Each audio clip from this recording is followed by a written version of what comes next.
Hello. So I am going to be finally listening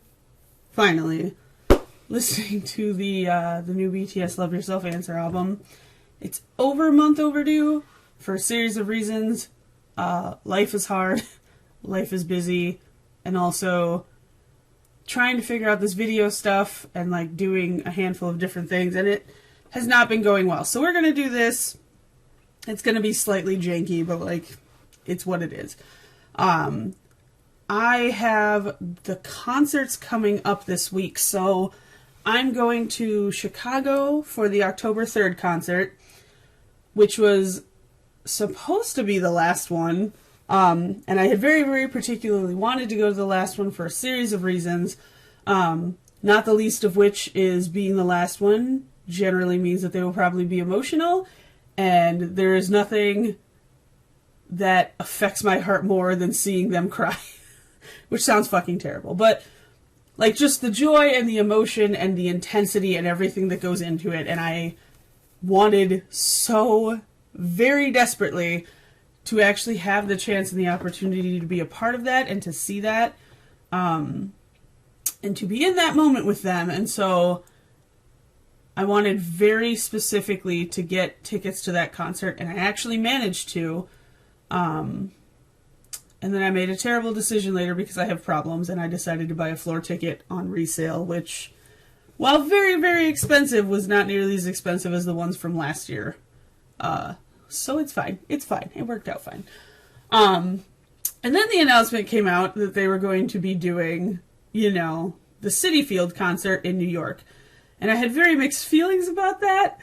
Not the least of which was that, you know, I was no longer going to be at the last concert. And that was very frustrating. So I was like, you know, whatever. I'm going to go. I'm going to see them.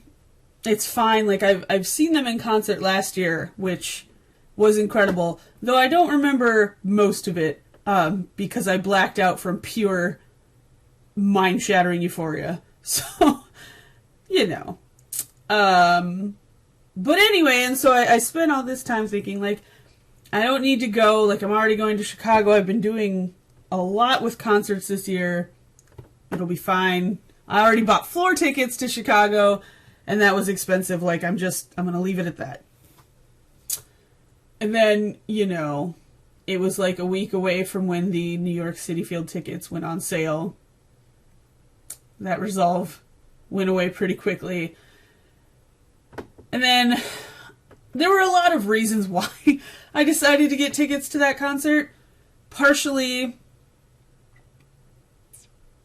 I mean, like I said, it would be the last one now. But combined with that is, you know, being the first one in a large stadium, in a 40,000 or so size stadium of people, and being the first time they've done a show that size, at least anywhere, you know, not in South Korea, and the first time that they're going to do it here in the U.S., and that's a huge deal, and all, you know, everything about the crossover and the success of that and whether or not that was going to work, and like the doors that would open for them and various possibilities, and also that would, by extension, potentially open for other K-pop acts. And really, hopefully, acts from just other countries and other music in general. Because I really want to see more K-pop artists and bands actually be able to come here and be able to do more than just like a 500-person auditorium. And I want them to be able to see that they can have massive success, and that doing, you know, tours in other places will actually be worth doing. Also, honestly, part of what I'm hoping happens with this is that, A, in the future when they do tours, that they will have larger venues that they will now be selecting, at least for BTS specifically, which hopefully means for all of us more ability to get tickets, less likelihood that it's going to sell out instantaneously, and then also just more chances and more opportunities for people to be able to go, because I know that has been a massive problem.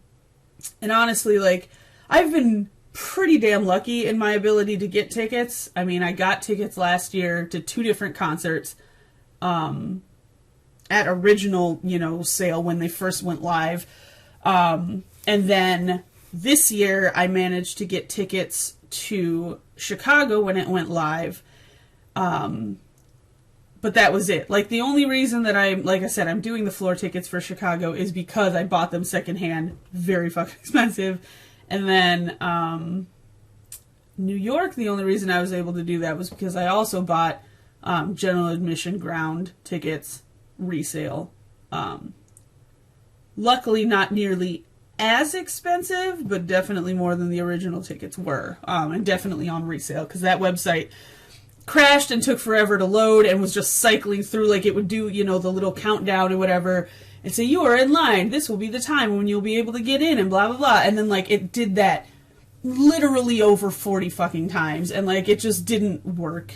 And I understand, you know, technology can only do so much, and like when people flood a system and a server, like I understand that, but at the same time I really feel like, especially by now, and with the popularity of how fast some tickets sell, like BTS or any of the big American bands or anyone, like how fast some of those go, I really feel like by now we should be at a point where like their servers and their systems are capable of handling that kind of influx.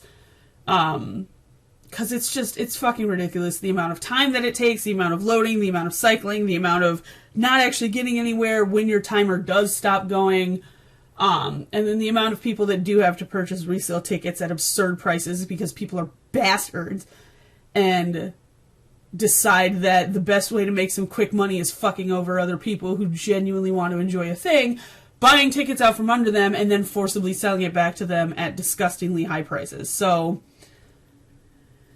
anyway, I forgot what I was even originally talking about. Point being, I'm going to these concerts. Part of the reason why I decided to do New York, like I said, being the last concert now, being their first big one, and I have maternal pride problems when it comes to BTS. Like, I have seen them at the Billboard Awards both times that they've gone, which were terribly ill-advised decisions, and my wallet was extremely unhappy. But I was extremely happy because being able to be there with them and for them in those moments and see these things happen and like genuine literal history that they are making, not just like, oh, this is a legendary thing and blah, blah, like genuinely making history, being the first group to do a number of things that they've done at this point, the first ones to go to an American Music Award, the first ones to win an American Music Award, the first ones to perform on an American show, like, there's just so many things, and I have an extreme problem trying not to be a part of those moments. And so that kicked in with this, and, you know, their first big stadium tour, and I want to be there, and concert, not tour, and I want to be there, and I want to support them, and I want to be part of that, and blah, blah, blah. Yeah. Self-control and restraint, very small, very fragile when it comes to BTS. Also, another reason why I wanted to go was because it was in New York, and I went there last year for one of their concerts. But also, New York is awesome. I like it in general. There's a bunch of stuff I didn't get to do when I was there last time, and some places that I want to go back to. But also, the BT21 store is in New York, and I'll be damned. Like, I know they sell stuff online on Amazon, but, like, Amazon is fucking garbage at filtering out genuine licensed sellers from anybody who just happens to buy their shit secondhand and then resell it, or rip-offs, things like that. So, like, even if you search BT21 official on Amazon, like, you will get the right thing, but you will also get a whole bunch of garbage as well. And so, it's very confusing, and it's very frustrating, and the sizes are weird, and, like, things don't translate well, and it's lacking information. It's just very complicated and very annoying. Also, part of the problem is even for doing it on Amazon, while I desperately appreciate that they did that, and that they tried, and that they made that available globally, because that is fucking amazing, and you guys are awesome for being willing to do that. Like, I cannot express to you how fantastic that is. There's a whole bunch of stuff that you can't get online, and a bunch of things that are in-store exclusives, are things that you have to buy at one of the physical stores. And so that is frustrating as somebody who does not live there and does not have that option. And so I was lamenting that for a while, and then this opportunity came up, and I was like, well, hell, if I'm going to go to New York anyway, then I'm going to go to the BT21 store, and I'm going to spend every dollar I've ever made in my life. So that was a huge part of the reason why I decided to do that. So anyway, those are coming up. It is Saturday right now, the 29th of September. My Chicago concert is October 3rd. It is just a few days away, and I have not listened to this goddamn album yet. And so I want to be at least passingly familiar with the new songs. I want to see, you know, what it is, what they've done. I want to hear, you know, the production and the sound and how they put things together, and just like the different beats and the flows of things and all this other stuff. Like, I desperately want to hear this album just because I want to hear this album. But I also want to not be as completely surprised when I see them in concert, if only because I would like to actually remember it this time. And I feel like if I'm hearing a bunch of things for the very first time ever, like, I will not register a lot of it. It will be the same thing. I will black out again, and I will not remember what happened. And I would really like to actually do that this time. So, also realistically, like, the fan chants and stuff like that, and knowing certain things happen, like, I just think it will make the overall experience a little bit better. I decided to not watch or listen to Fake Love when that first came out at all, because I knew they were going to be debuting it at the Billboard Awards live for the very first time worldwide, which, again, batshit insane and amazing. There was no way I was not going to be a part of that moment. And so I didn't interact with it at all. I tried not to listen to it or hear it or anything about it. And so I went and I saw it for the first time when they did it live for the first time at the Billboard Awards. And it was incredible and shatteringly amazing. But again, I don't remember a lot of it because there was so much going on in that moment, and like so many things happening, and like it was just very overwhelming, and like my brain shut down and I don't remember a lot of it. As far as like being able to recount visually in my head like what happened. I remember the experience, I remember the feelings, I remember a lot of things kind of going on around me ambiently, but like, yeah. So I would like to try to reduce the chances of that happening at this concert, especially being on the ground and trying to get a good placement, and seeing, you know, this set of concerts and songs or whatever for the first time. So also, I would just probably like to listen to it on the 6+ hour drive down to Chicago anyway. So that's what we're going to do today. This has been a very long introduction. I like to ramble. It's probably going to happen a lot on this channel, which is still, I don't know what order these videos are going to be released in. So, like, this, I don't know where this is going to come in or what you'll have already seen me talk about, but my channel is just getting started. I'm still figuring a lot of things out and trying to juggle life and all these other things going on.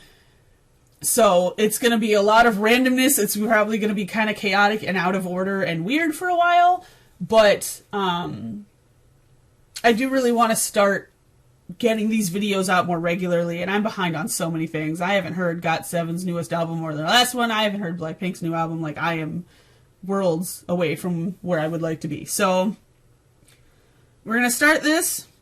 We're going to listen to the whole album. I don't know what all is going to happen. I don't know what all we're going to be doing. I don't know how this all is going to necessarily work. But we'll see what happens. So, let us start at the beginning with Euphoria by Jungkook, which I am concerned for so many reasons, but whatever. Let's see what happens.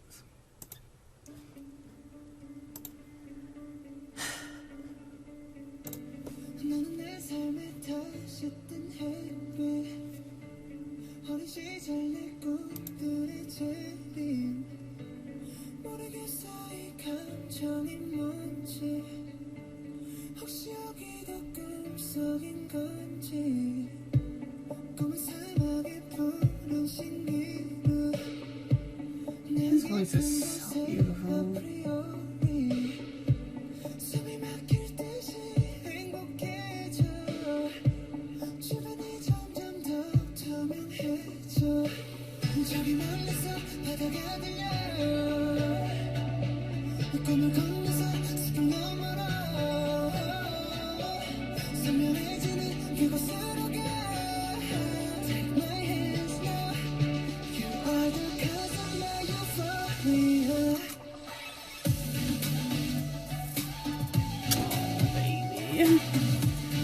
Oh, god damn it, same Jungkook. Oh.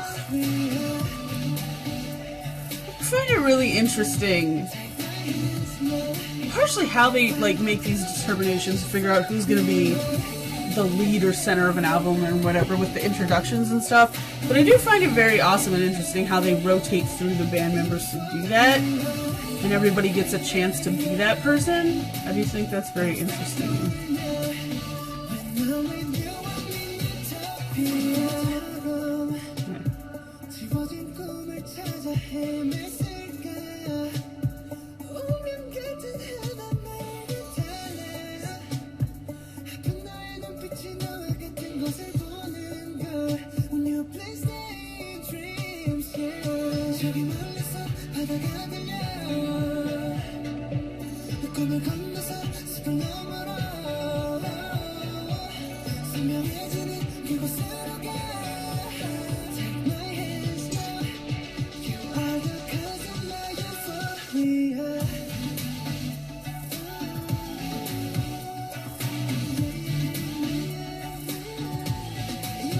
Very cute song. I like this a lot.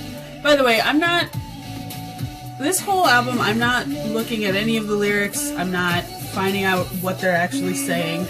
I just want to react to the music itself. And hear everything for the first time.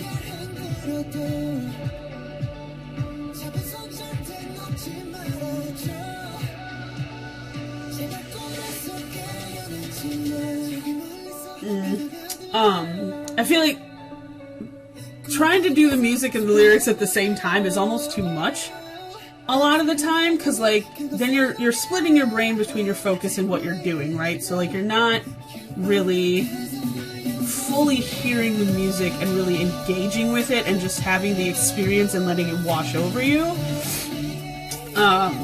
But not knowing the words, there's a lot missing there as well in the actual substance of what it is. So, or at least most of it. So I do very much want that. I may do that as a second video. I may just do that on my own time. I don't know yet. But this is just gonna be the music. And the absurd amount of feelings that it gives me.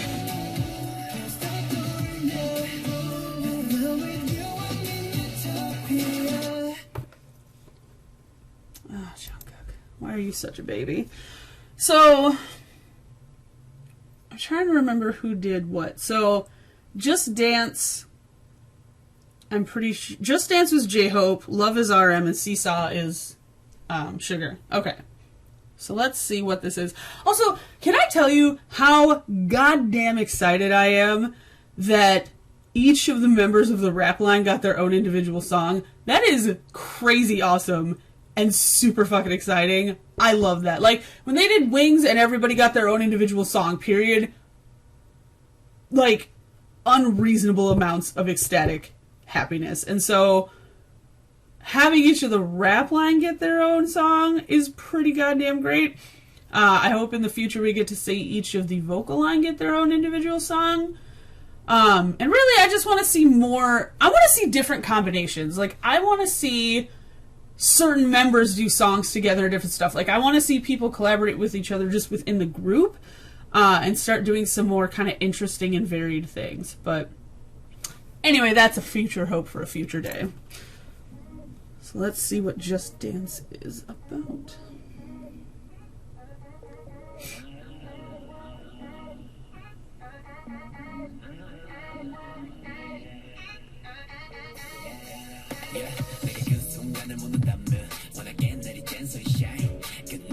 God, I love J-Hope.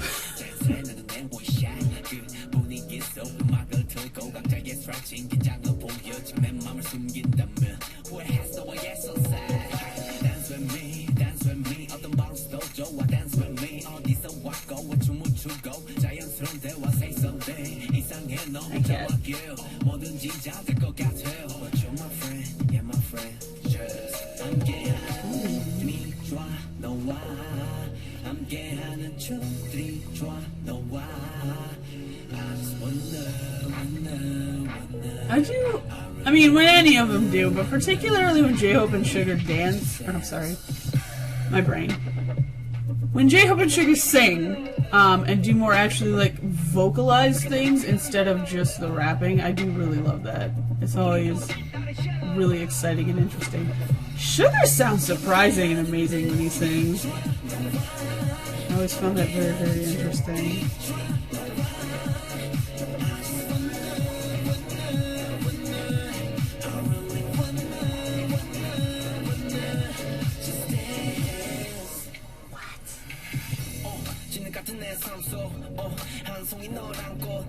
This is like such a signature J-Hope sound too. The way he does that.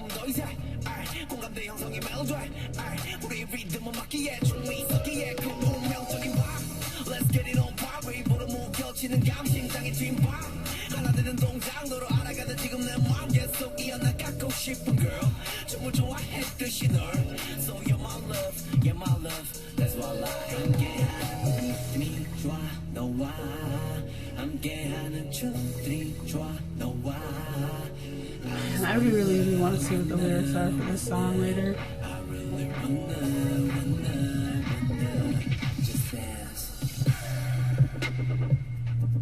Look at that breakdown. That weird, like, wobbling sound effect in there.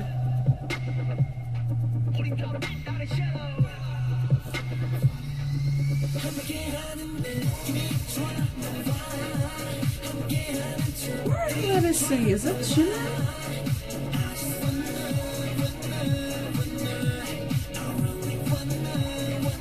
Sounds like V.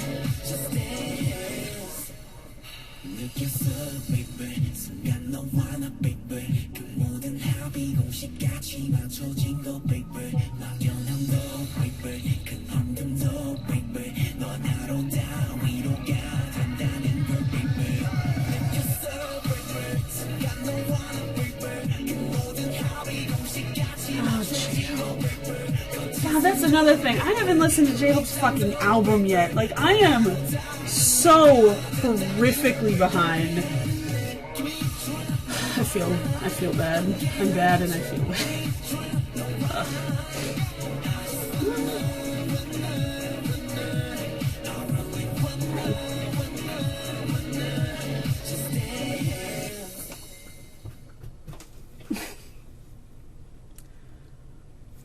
Okay. So this is going to be a problem. Serendipity is one of my absolute dead favorite songs that related to anything BTS has ever done in their life. And Jimin's voice is beautiful. Jimin is beautiful. That video is beautiful. The lyrics are beautiful. The composition was beautiful. Everything about that video was exquisite. And it was always like a shattering pain to me that it was so short and that it always ended so quickly. And when I found out that it was going to be on this album, I was like, oh nice, they're going to include it in the repackage. That'll be great. And then when I actually found out it was going to be an extended full-length song, I lost my goddamn mind. And I am not mentally or emotionally prepared to have this experience all over again for the first time. I can't. It's such a good song. And it's so moving. Like, it has such a massive effect every time I listen to it. It is a song that, like, every time you get completely lost and enveloped in it. And now there's going to be more of it. Also, I find it very strange, like, this is more my pessimistic side, but, like, all these celebrities and these people that were, like, talking about, you know, the new album and all this stuff, but, like, a handful that were specifically talking about Serendipity and, like, how much they love the song and how amazing it was and all this stuff, which is very sweet and very nice, but, like, part of me was just sitting there like, it's not new. Like, this is not a new song. This is not a thing that you, like, are having the chance to interact with for the very first time. Like, this has been around. It's been a song. And specifically, it's been a song that was released and had a video. So, like, why is this the first time you're ever hearing this? That seems odd to me. But whatever. I'm pessimistic and protective of my children, so whatever. Let's just make this happen.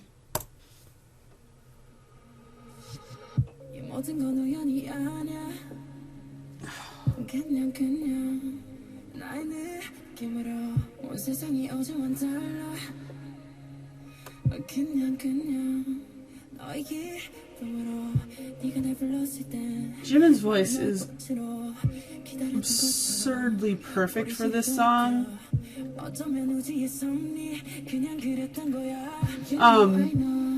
Perfect for the mood, perfect for the vibe, the sound, the feeling, everything, but I cannot, like, describe or encapsulate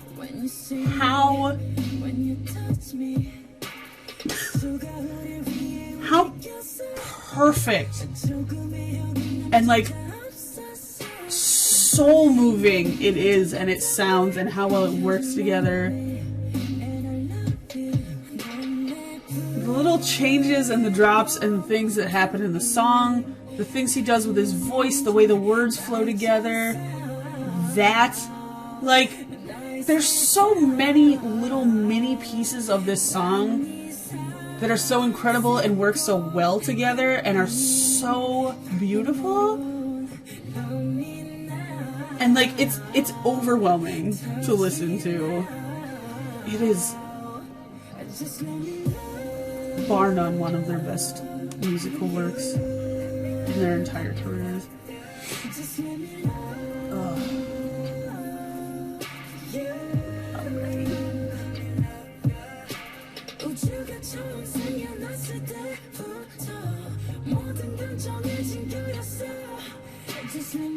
Okay. Ready for the new part? I'm not.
Oh my god, why?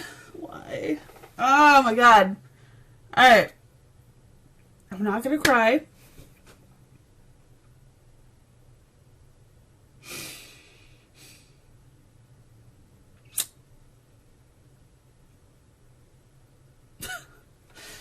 Oh god, I don't know. I don't know what it is about that song. There's just, it's too much. Bottom line, too much. Too good. Ugh, alright. Well, now we can move on from all of these feelings. With DNA, we all know that. We're all familiar with it. Unquestionably one of their biggest and most popular and most affecting songs as far as their career and like things that happened. You know, it was the one that they exploded with last year and did it all those shows. So let us lighten the mood. Luckily, I don't have to watch that video right now because that was a lot of things happening. Well, honestly, DNA was awesome and very fun and, like, easy to get obsessed with, but, like, it was fine. There wasn't any, like, well, I wouldn't say there wasn't any, but there wasn't nearly as much, like, sensual looks and disturbing amounts of, those goddamn faces they make. There was no abs. It was fine. It was cheerful and it was bright and it was fine.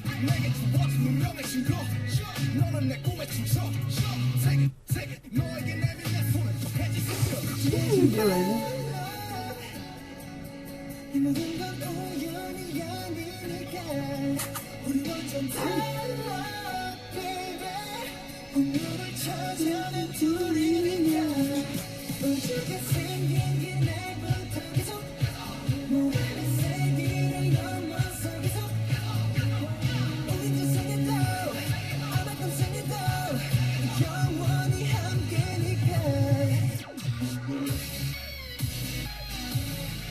God, I fucking love this song.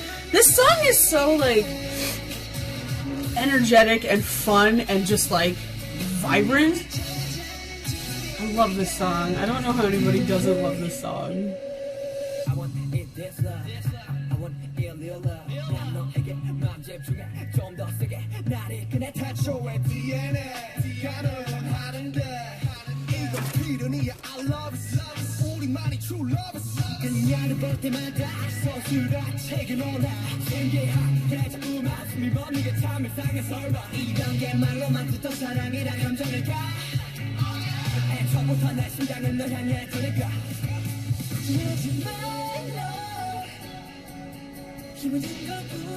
like Jin and V's voices together.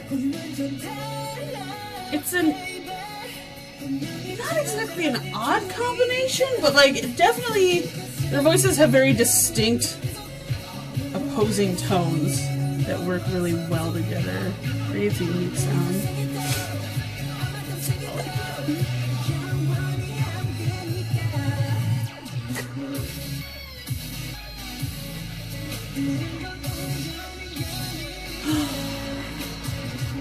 The best moment in that goddamn video when they made little giant interlocked arms DNA molecule. I lost my goddamn mind. My friend Heather, anytime, will love to tell you the story about when I showed her the Boy in Love video. And they do, like, they all form together and make a cover. And I freaked out, like, it was one of my favorite things, and I can't handle it, and it does things to my soul, and, like, she'll tell you about my reaction to that, and I had the same reaction to the molecule. I couldn't deal with it at all. Ugh.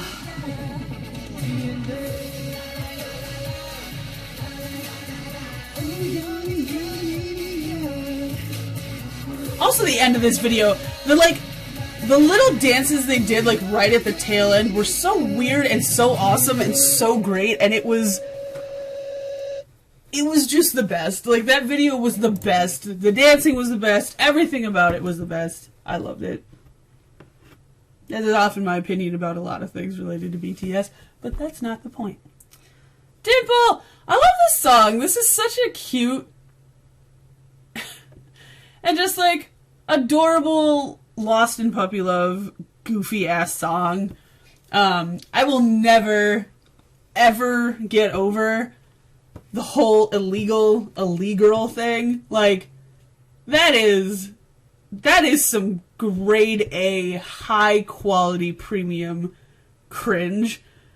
But that is also so goddamn cute and just so adorable and like irritatingly kind of clever.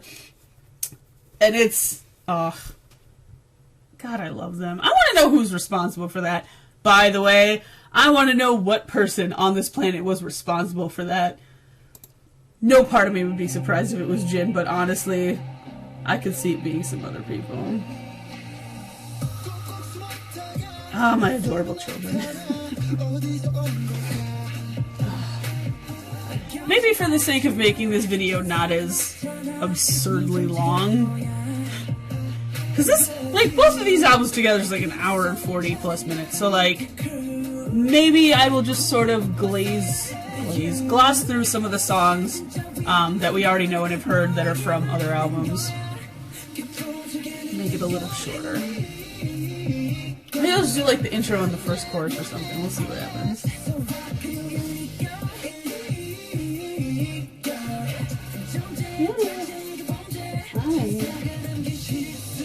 The cat apparently just wants to like hang out in the video right now. I can't really see it right now.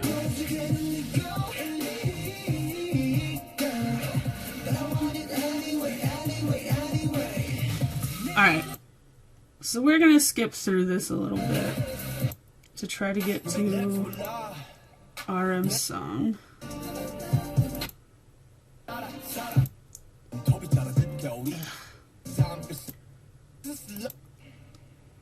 Okay.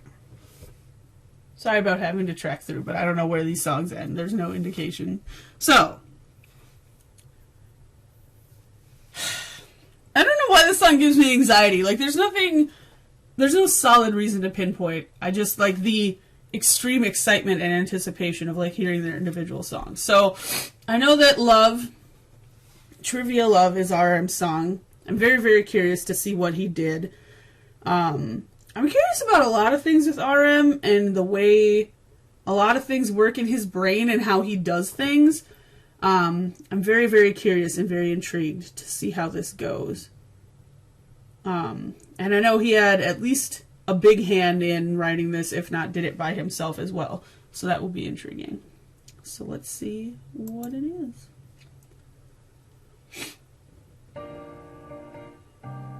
Sorry for all the sniffling, by the way, I have a cold.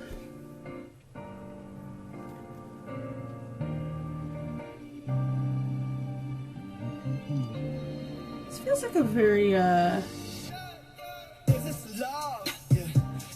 what is it? It was a very, like, certain kind of musical style intro. Like an older music style.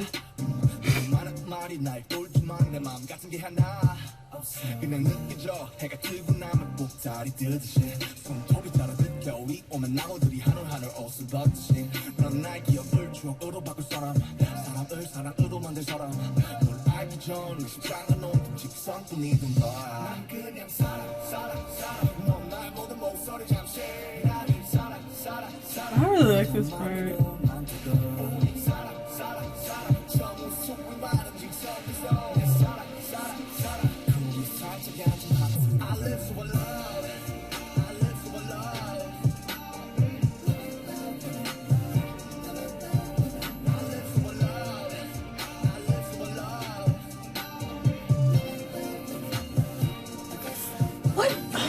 can I not think of the music style? It's killing me. It's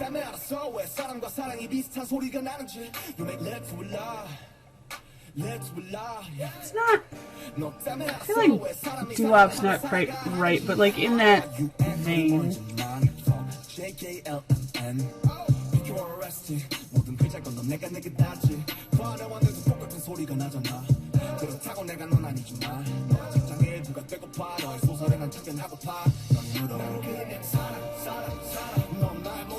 It's not.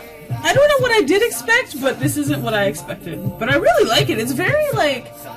It's a very chill, very pleasant. Like, this would be a very good song to drive down like an empty remote highway on a hot day with the windows down and like cool air rushing in. Or like driving by a beach kind of thing.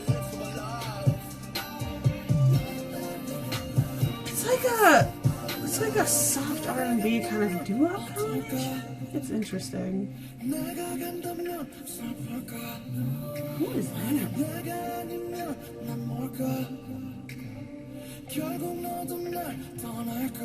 That is V in an interesting tone, but there's someone else backing that I can't quite make out. God, I love V. V's voice is insane. V's voice is some crazy other shit. Like, his normal actual speaking voice, especially when he's tired or like speaking low register, for some reason his voice always gets way deeper and huskier when he speaks English, which is cool. But yeah, just like the amount of things that he can do with it. I don't even remember his solo song from Wings, but damn. V's voice is magical shit.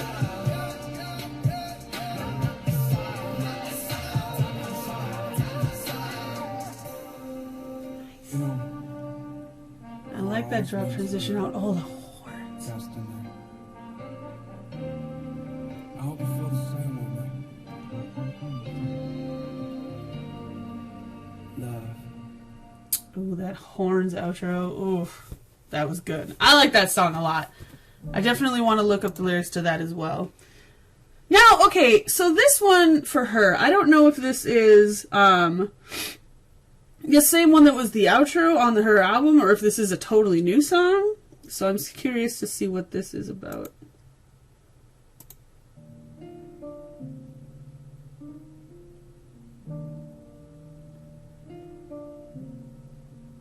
Sounds like it could go either way. Nope, okay. I wasn't sure if they just dropped the outro because it's not an outro on this album, or if it was actually a different song. I gotta say, like, I don't dislike the song, but, like, I gotta say, at least one of, if not my least favorite song on the album. Again, it wasn't, like, bad. It wasn't a terrible song by any means. Like, I still enjoy it, but it is the one that gets me the least, like, the least jazzed, like, the least excited, I guess.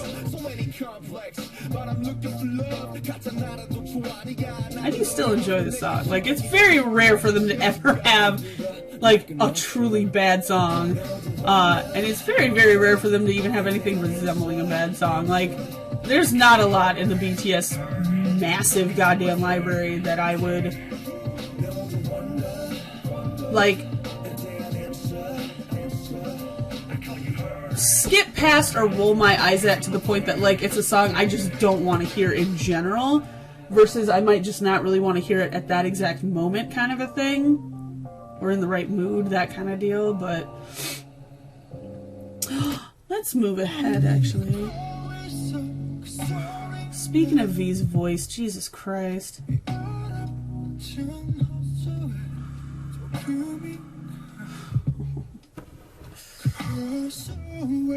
Mel.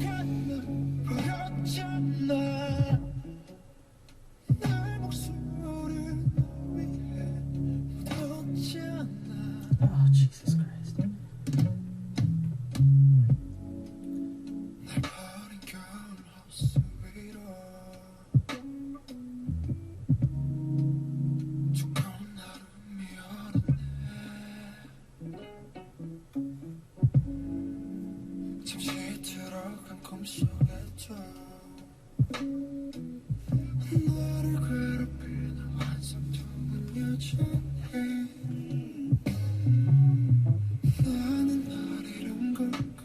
Fucking velvet butter.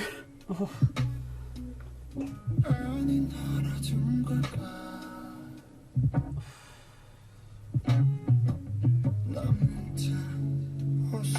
Also, if you haven't watched the video for this song, and like, V got to be the front and center one in a video, which is deeply, deeply enlightening to my heart.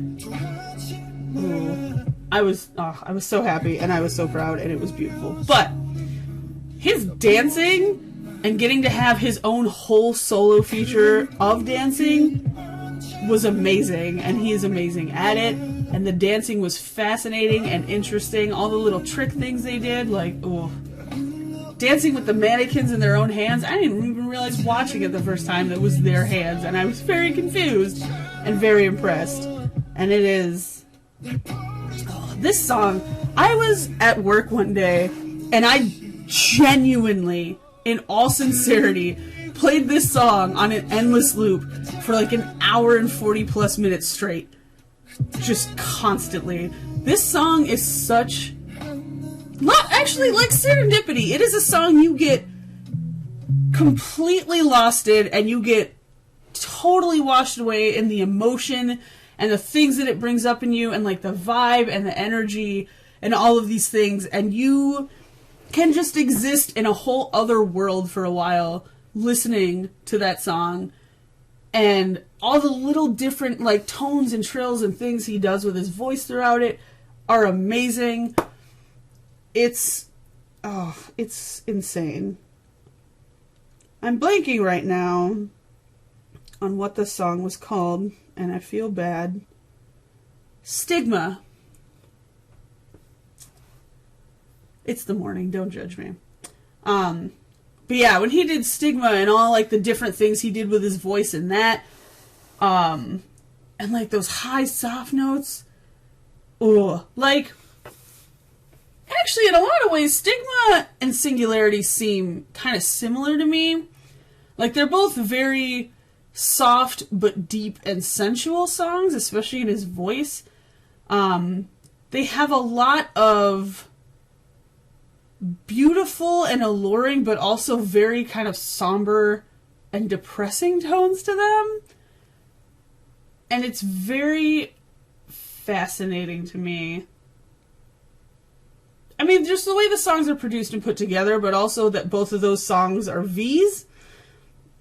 And with everything going on, you know, in the mind-boggling storyline that I don't think anyone in the world except for them actually understands or knows what is happening. And honestly, I'm not even entirely sure they know all of that. Because obviously, like, their production management team and everything, and their producers have a large hand in that kind of stuff and what's going on and how things get put together. So, like, I don't even honestly know that they entirely know what's happening. But I know damn sure none of us do. But I think for V's character in that story arc, it's very interesting, these two songs and kind of how they go together and everything that's happening there. So I really like that. I find that very intriguing. I am also realizing now, looking at this, that they literally pulled these songs from these previous albums in order, which is interesting. So it starts with Euphoria and Just Dance, which are from this album, obviously. But then Serendipity and DNA. Dimple was her. Okay. Is that out of order? Was DNA later in the album? No. Serendipity opened. Okay. So yeah. I'm pretty sure these are in order. So Serendipity and then DNA and then Dimple. And you've got the new song Love. And then Her, which would have ended the Her album, obviously. And then Singularity, which led into Fake Love, which is how it is on here. And then Truth Untold, which, by the way, is another song I don't want to listen to. That song is soul-crushing. That song rends my heart every goddamn time I listen to it. It is heartbreaking. And it is... I haven't even looked up the lyrics. I don't want to know. It is too impactful as it is already, and I'm scared to even know what the real words are. Oh god. Anyway. So that song, and then we have Seesaw, the new one, and then Tear, which would have ended that album, and then we go into new songs from this album. So they literally just chucked them in order. I don't know why I find that so interesting, but I do. Very much not how that is set up in the second disc. Things are just kind of all over the place, but interesting. Anyway, let's listen to Fake Love, because that song is also incredible. Also a song you can get lost in and listen to a whole bunch of times in a row, and is super impactful and intense, and there's a lot of things going on in that song. Like the production and sound quality and how everything was put together in that was fucking incredible. And the video, again, confusing and strange and interesting and all kinds of weird hints and just all kinds of things, but also just a fantastic video and beautiful. The dancing, everything. So let's get into that. Oh, fucking V! I love that V was not only, like, the main focus of that album because he got to do the intro for that, but I also love on Tear, like, how many songs Tay was actually, like, the starter of. He was the initiator of a lot of these songs, which I also found very interesting. I wonder if there's a reason to that. God, this song is so damn good. This is another one I don't understand how people don't like this song. Like, unless you just inherently are opposed to, like, anything in these genres or sounds, and it's just 100% not your vibe, I don't understand how you don't like this song. At least passingly.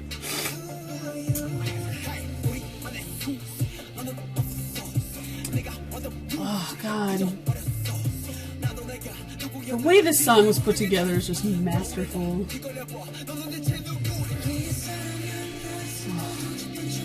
Fucking Jungkook in the song is the end of my life. Goddamn child. Oh, yeah! Speaking of earlier how, like, DNA is cheerful and bright and fine and happy and wasn't full of sexual, intense looks and goddamn abs everywhere, thanks, Fake Love. Thanks, Jungkook.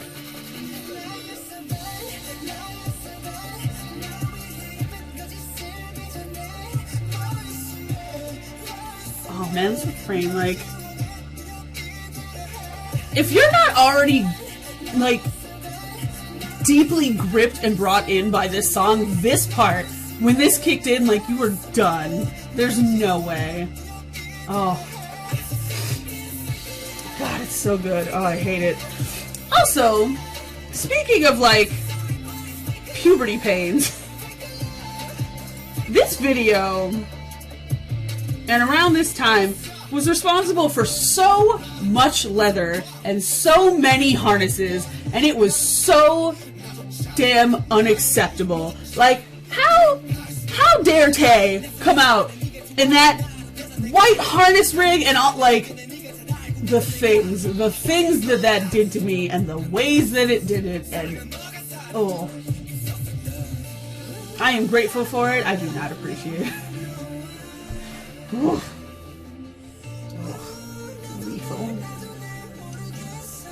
This song is so gorgeous and intense, and there's so many gripping parts. Like, I can't get over it. Tear was intense, man.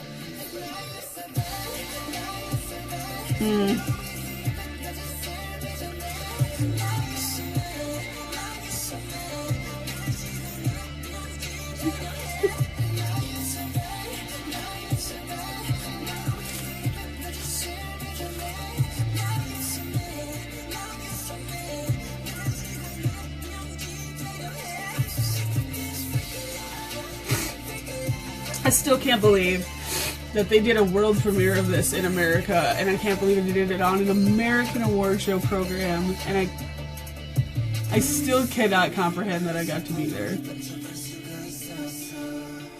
Oh, God. Oh, I'm not gonna cry.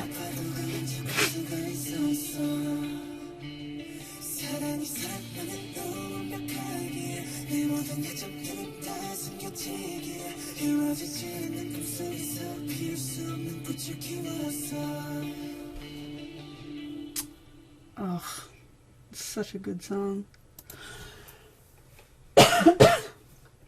Now we have to get to the soul-crushing song.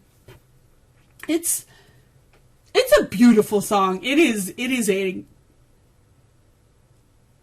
a wholly engrossing, gorgeous song, but it is so horribly sad to listen to.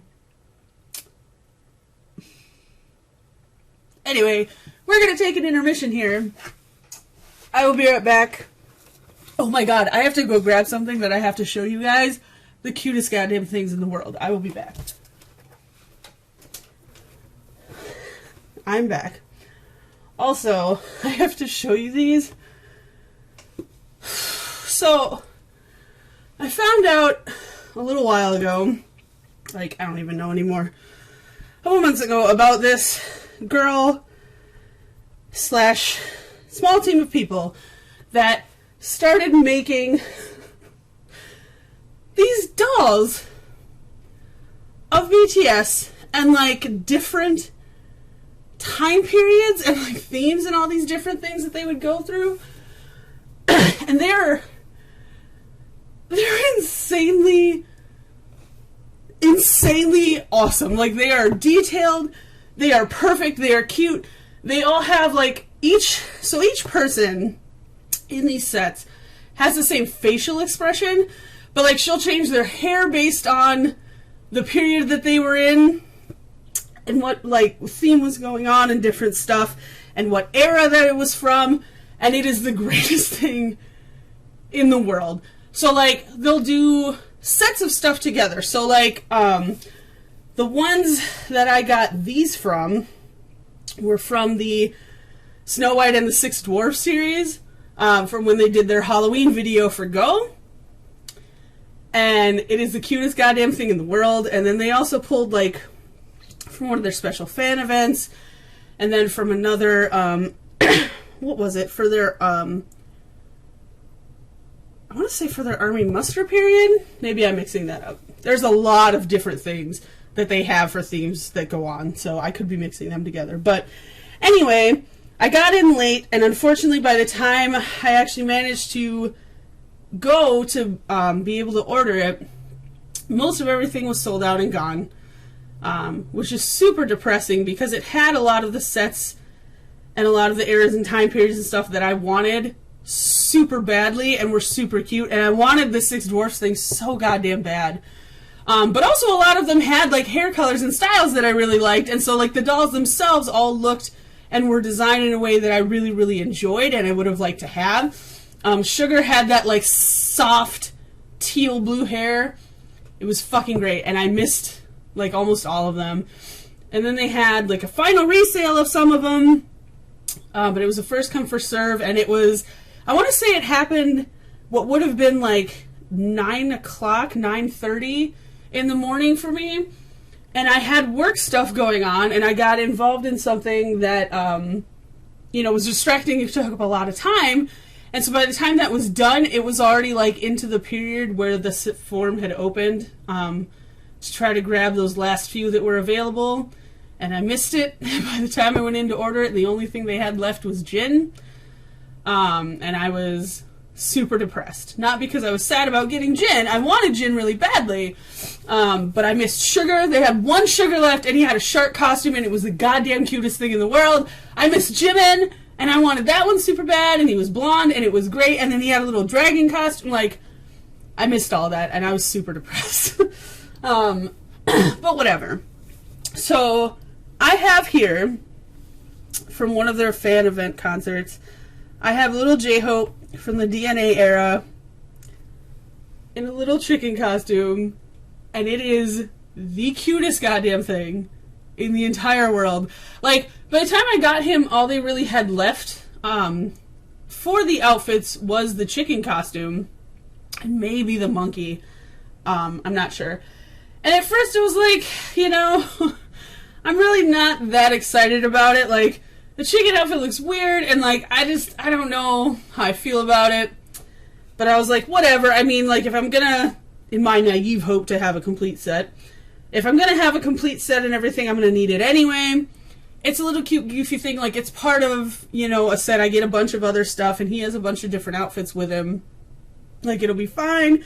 And also, realistically, while the suit looked kind of strange, like, Tay was the one that wore the chicken suit, and so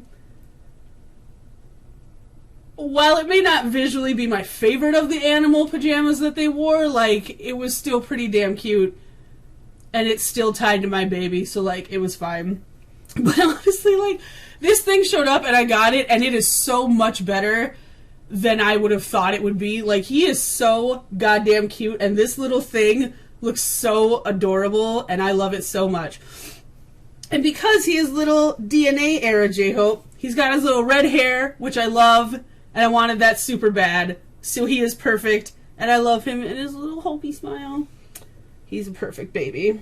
He's a perfect baby, and I love him so much.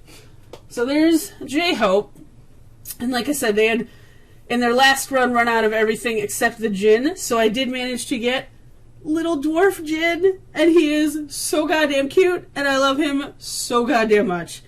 My two favorite looks that Jin has had has been either just the straight black hair or the bright, like, white bleach blonde.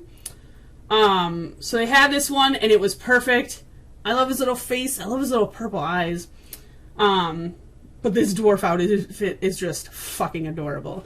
I do also have the dwarf outfit for J-Hope because he was a complete set. For Jin, I managed to get him in the dwarf outfit and then the little pink monkey suit.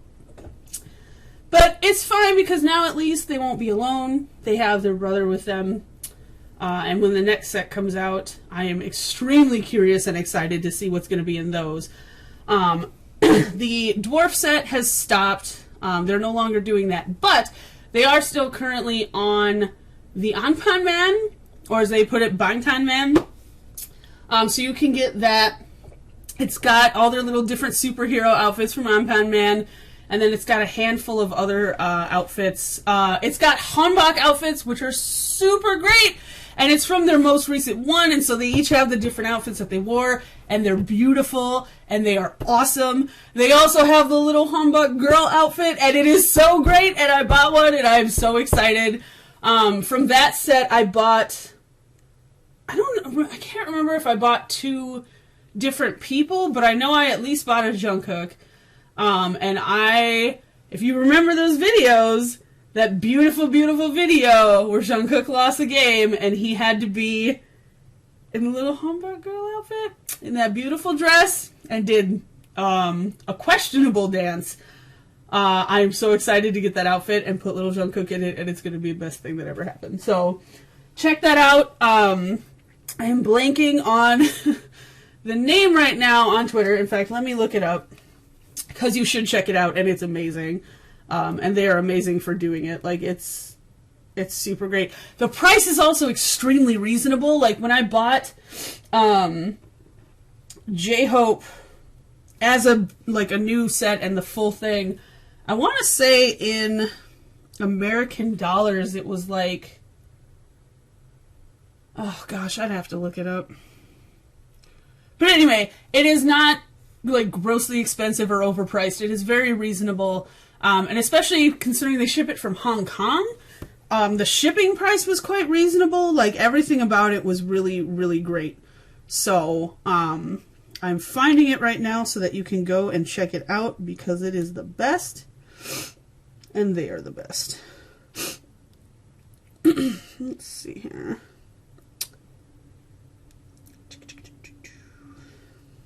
Sorry, I know this is a weird aside. Dwarf Scod. I don't know why I blanked on that.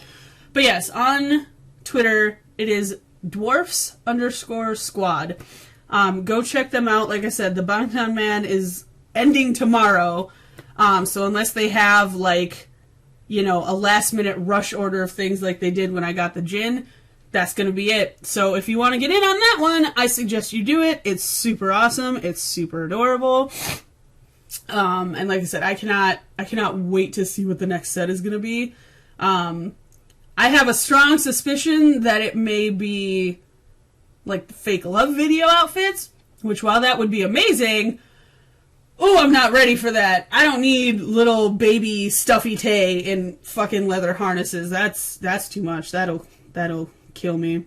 Ah, so they have from one of the Love Yourself Her sets, they have their little jean outfits that you can get. They have the Fourth Muster with all their cute little different suits in there. And then they have the humbuck. This little girl version, it's the best thing in the world. And then they have the little Anpan Man superhero outfits. So, I suggest you get on that. It's super great. They're super great. The people behind you are super great. And I will be giving them more of my money whenever that comes up. So, let's continue on with the album here. What is the next one we're in? All right, Truth Untold. I knew there was a reason that I was extending this. I think I'm just going to listen to a little bit of it because honestly, it's too much. It's too much and it's going to wreck me to be able to go into that and like listen to Seesaw. So we'll do a little bit of this song in case you haven't heard it for some terrible reason. And then you can cry your eyes out, which I'm going to refrain from doing because I'm in this video.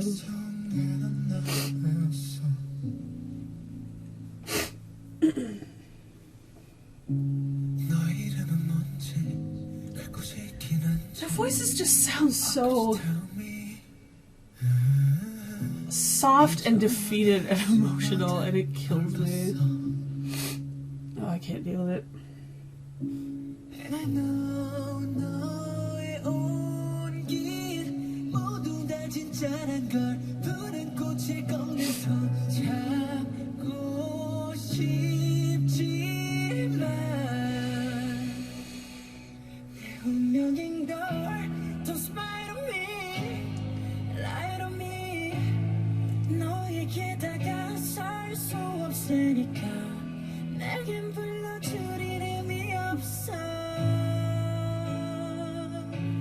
You know that I can't show you me, give you me. That part kills me.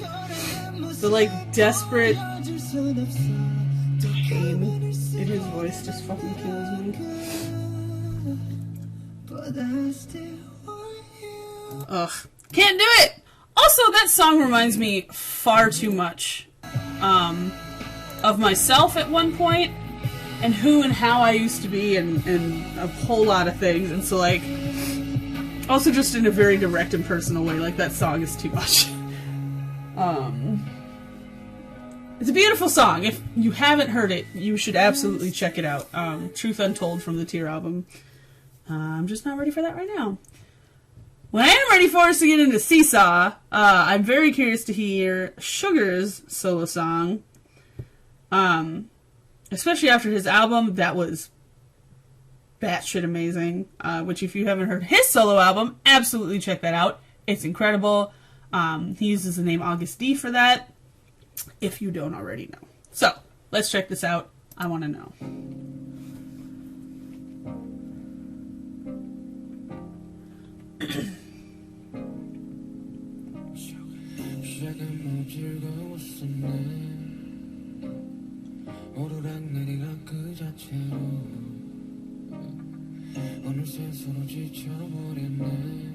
What?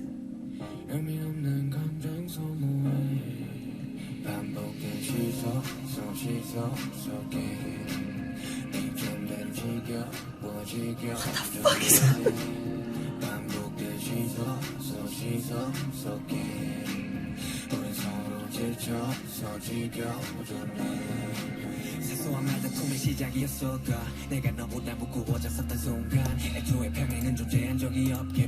I'm sorry, what? What? Oh my god! Okay. Okay. So,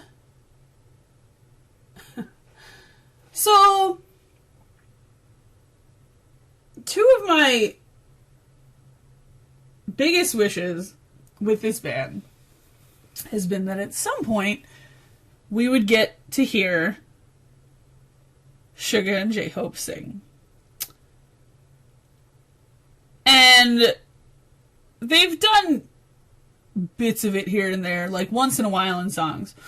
But it's always just kind of been like an accent piece to what else was going on in the song. If this song involves a whole lot of Sugar singing, and Sugar, like, actually genuinely singing, I am gonna have a conniption. Like, that alone was a lot, and I don't know how to process that. And that does not sound like what I would have expected? I don't know. Let's just continue.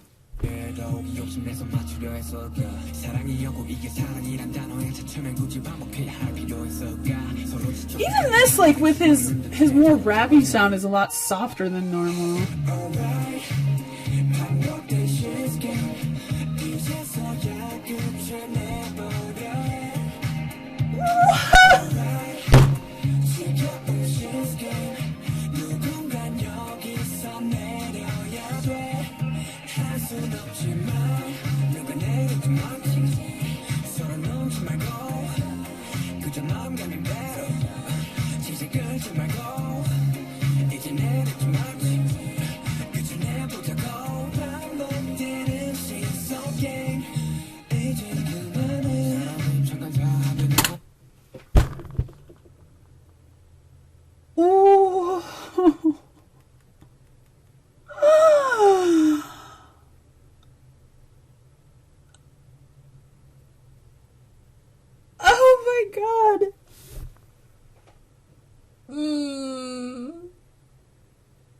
I've got nothing.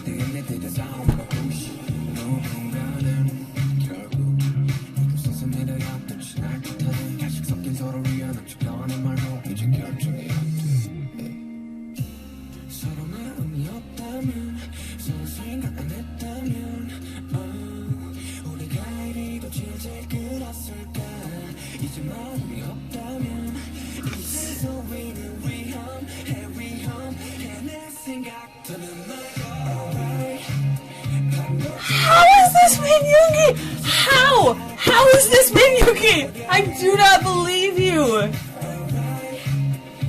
I can't.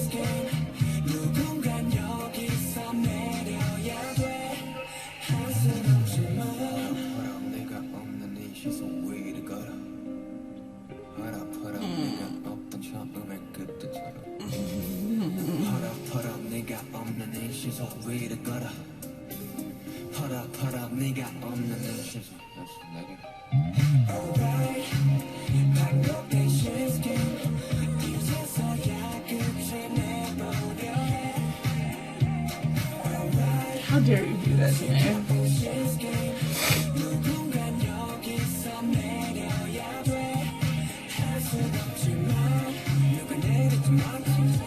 Also, I really want to know who the female voice is. That's intriguing. Who is that?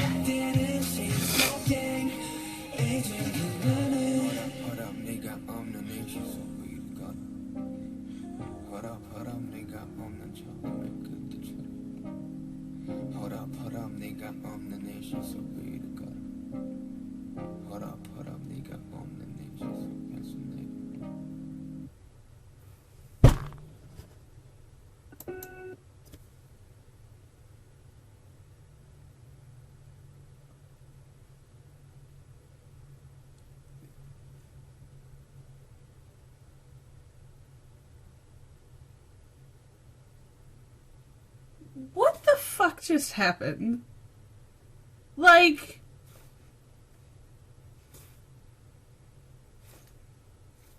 I got everything I've wished for, and I'm confused by it. I am entranced. I am enraptured, and I have no idea how to respond. Like,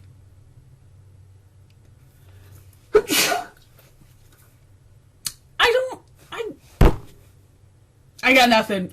I'm so fucking blown out of my mind right now by what just happened and what I just heard and who that was and what he did and why we've never heard this before. I have so many questions and so many feelings.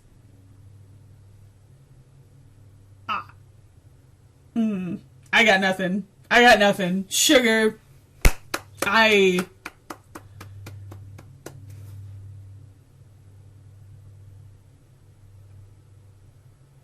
Yeah, I got nothing. You were oh, God.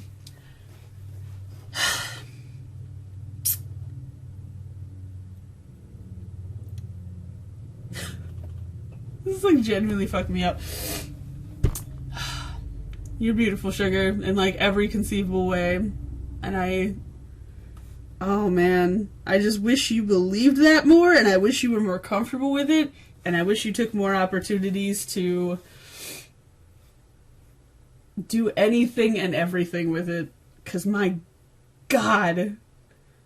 Alright, we're gonna move on, or I'm just gonna sit here in a daze for a while.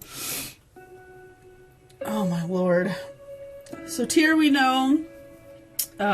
Tier was the outro to Tier. So we'll listen to a little bit of this before we jump into Epiphany, which I have heard, and I did watch the video for. Which I did not record. I didn't want to wait. I had been behind on so many things and I was so frustrated and I just wanted to see it. So, and I knew that there was a good chance it was going to be forever until I actually got to listen to this whole goddamn album. So I decided to treat myself to the one song that they had initially released.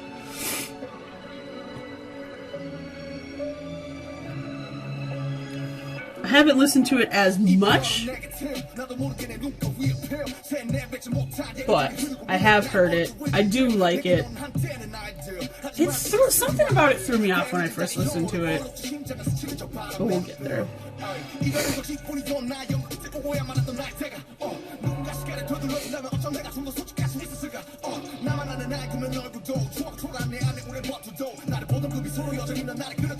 Tier, if you haven't heard it, is a rap line outro. I actually really like this one a lot. Also, you know what I've noticed? We haven't had a cypher in a long time. Like, a long, long time. Granted, there was the dang, but like, I don't know. I miss ciphers. I miss them a lot. I want them to come back. I mean, we've gotten plenty of rap line stuff. They did the outro, which is, you know, beta cipher. And then we had Dang, and like, I mean, on this album, each one got to have their own individual song, so that was a hell of a thing. So like, by no means am I disappointed with the rap line. I'm just very excited for the next cipher to come out.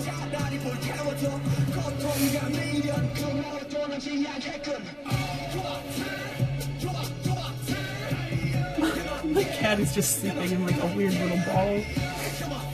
It's like just like a little hunched up ball. Anyway.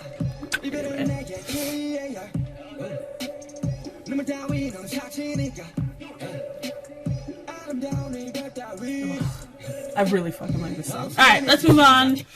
Let's get to Epiphany. This one I have also not looked up the lyrics to yet. And I have some questions. And I have a lot of feelings. And I'm curious about a handful of things with this. I was very excited that Jin got to be, you know, the person who was featured in an intro this time. I thought that was very cool and very exciting. Jin doesn't generally get to be featured or the main person for any fucking thing. So I was very excited to get to see him be front and center this time.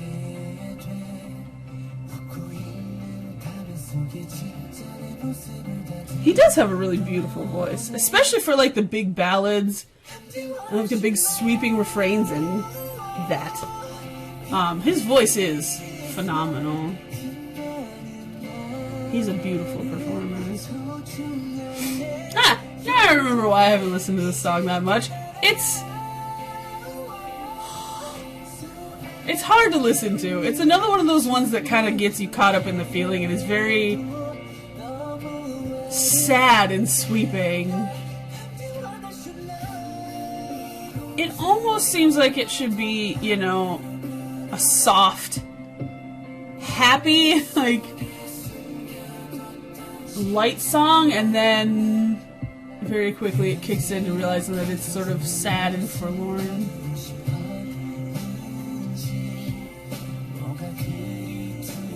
I'm very curious what the lyrics are to this. I will have to look that up soon.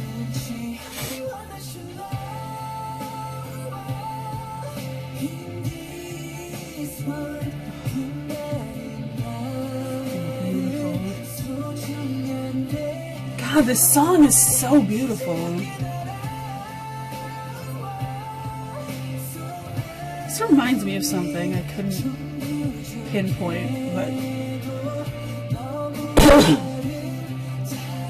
something about it sounds familiar. Oh, I'm so sorry.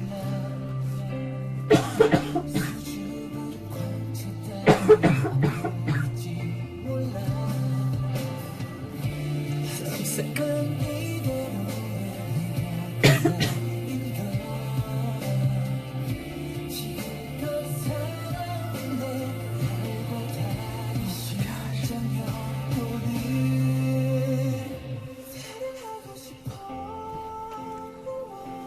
His voice is amazing. He's another one that, like, honestly, I really want him to do more in general. I want him to do more, and I really want him to explore himself and, like, his creativity. I want him to explore his range and, like, the things he can do. There's a lot going on in this song. And I feel like Jin doesn't stand out a lot of the time. Because I feel like he doesn't feel comfortable putting himself there and, like, doesn't really believe in himself enough and doesn't think that it works, and it absolutely does. Like, I love Jin and I really want him to be more confident. I want him to be more confident and comfortable exploring the things that he can do and trying new stuff. Him and J-Hope.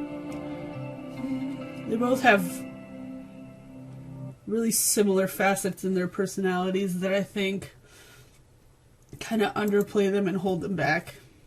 They hold themselves back. It makes me sad.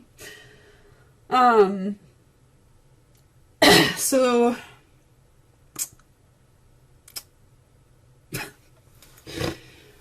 oh, this song. Oh, God damn it. So, I aggressively, intensely don't want to listen to this song. I'm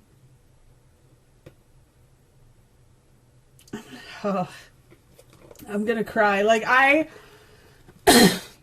couldn't entirely explain to you, at least not in anything resembling a short amount of time, why when they back, God, what was it, like back in the I Need You Run era, like when they had the whole I'm fine thing, right? And they had it like scrawled out in this odd font and like handwriting, and it looks kind of weird. And then like later in the video they showed it and flipped it upside down, and it was Save Me, and I wanted to die.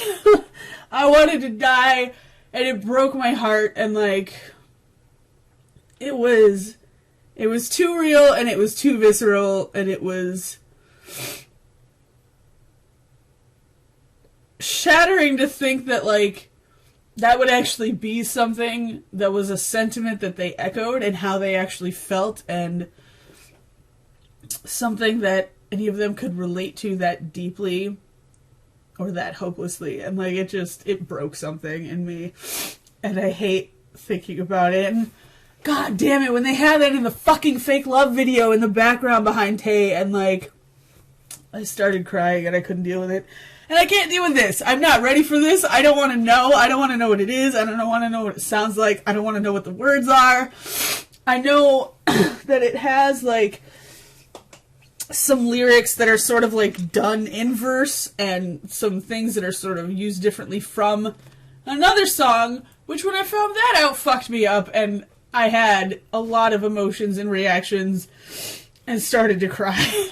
When I found out that they pulled some things from one of their previous singles, Save Me. And like I never thought about it and I never connected it, and it just never really registered as like being a thing. That those were like, you know, in any way tied to each other. And then like even when they did this and then like the I'm Fine song, and I thought about the inverse words and whatever, but like I never connected it to that. And now knowing that they've somehow found a way to pull Save Me into this and make it whatever this is gonna be, like I am I'm trying not to cry right now, and I'm so not ready for this, and I'm concerned. I'm concerned for what this might end up being. God. Oh my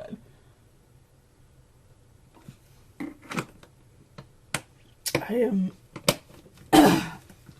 I'm just not ready.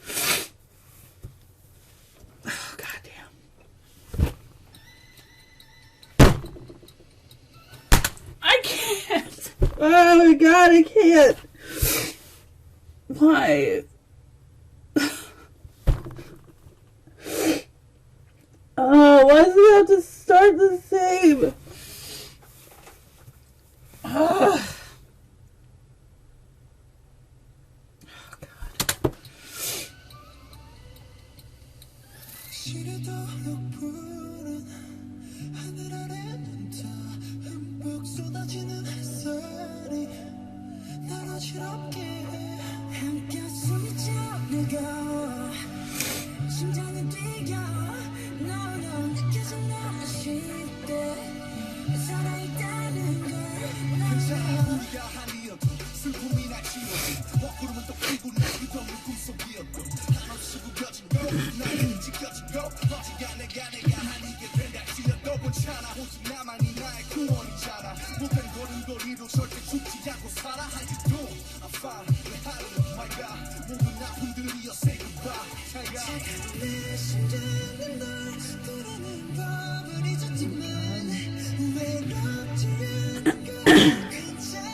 This probably reminds me of Irish songs. They tend to have like the trilling, rolling refrains and choruses.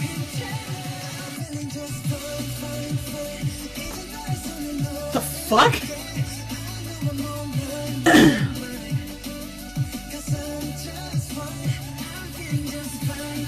This is not at all what I expected to happen.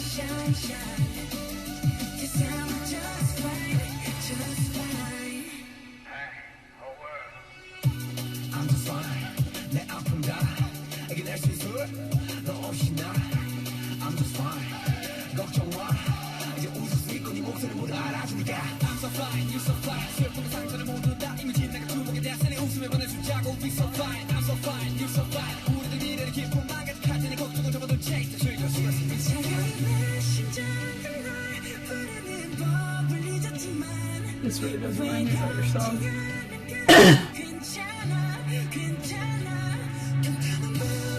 This is a really nice, very pleasant song. There's definitely some very interesting parts, and like, again, the way it's kind of put together is very cool. I like this like two different songs come together. This is not at all what I expected. I also can't actually tell if this is supposed to be like an uplifting converse to Save Me, or if this is actually just like frantic, hopeless desperation. Like, I'm not really sure what's happening. It really does like go in between the way it sounds. I have so many questions.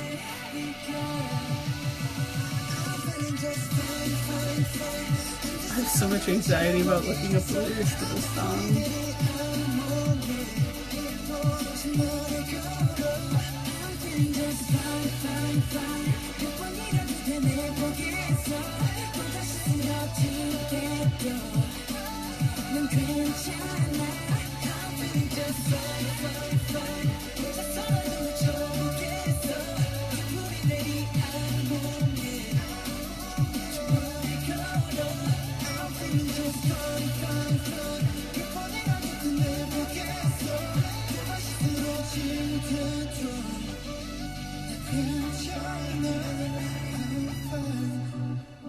God damn it, V. Why is it you? God! Why? Why, V? God damn. V, V is like my emotional weakness. I don't know what happened. I don't know what that song was. I know... I don't know. I have a lot of thoughts and a lot of ideas, and I will have to kind of sit and ruminate on those for a while. Man, that's interesting. I will definitely have to look up the lyrics. Like I said, I'm very anxious about doing so, but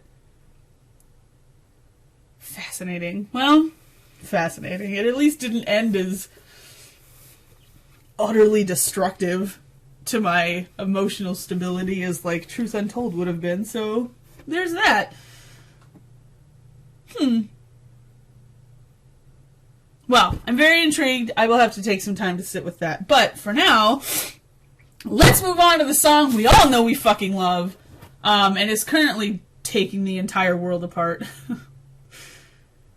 Oh man, this song, I don't, like, there's so many things happening in, oh my god, in this song, and in this video, and in my reactions to it, and the feelings that it invokes. Oh, that motherfucker. Like, RM starting the song out, and like, the movements he makes, and the faces, ooh. Fucking lethal. There's so many, like, I love so desperately the extreme, obvious African parts of this song.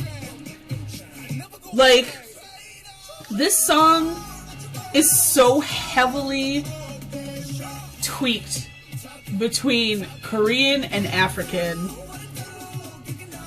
And it is fucking incredible. Like, the song and the music and the beat and everything itself, deeply aggressively African, which is fucking beautiful. And I'll get into that more in a second. But, like, they have so many Korean, like, deeply aggressively Korean parts and aspects to this and things that they do. And, like, combinations of dances, and it is so fucking amazing. Like, combining your culture with another culture, combining a culture that is not a mainstream one at all with another culture that is even less fucking mainstream, arguably at least, and also one of the ones related to one of the most disenfranchised, abused, fucked over people in this entire planet, the most. And taking those two things and putting them together,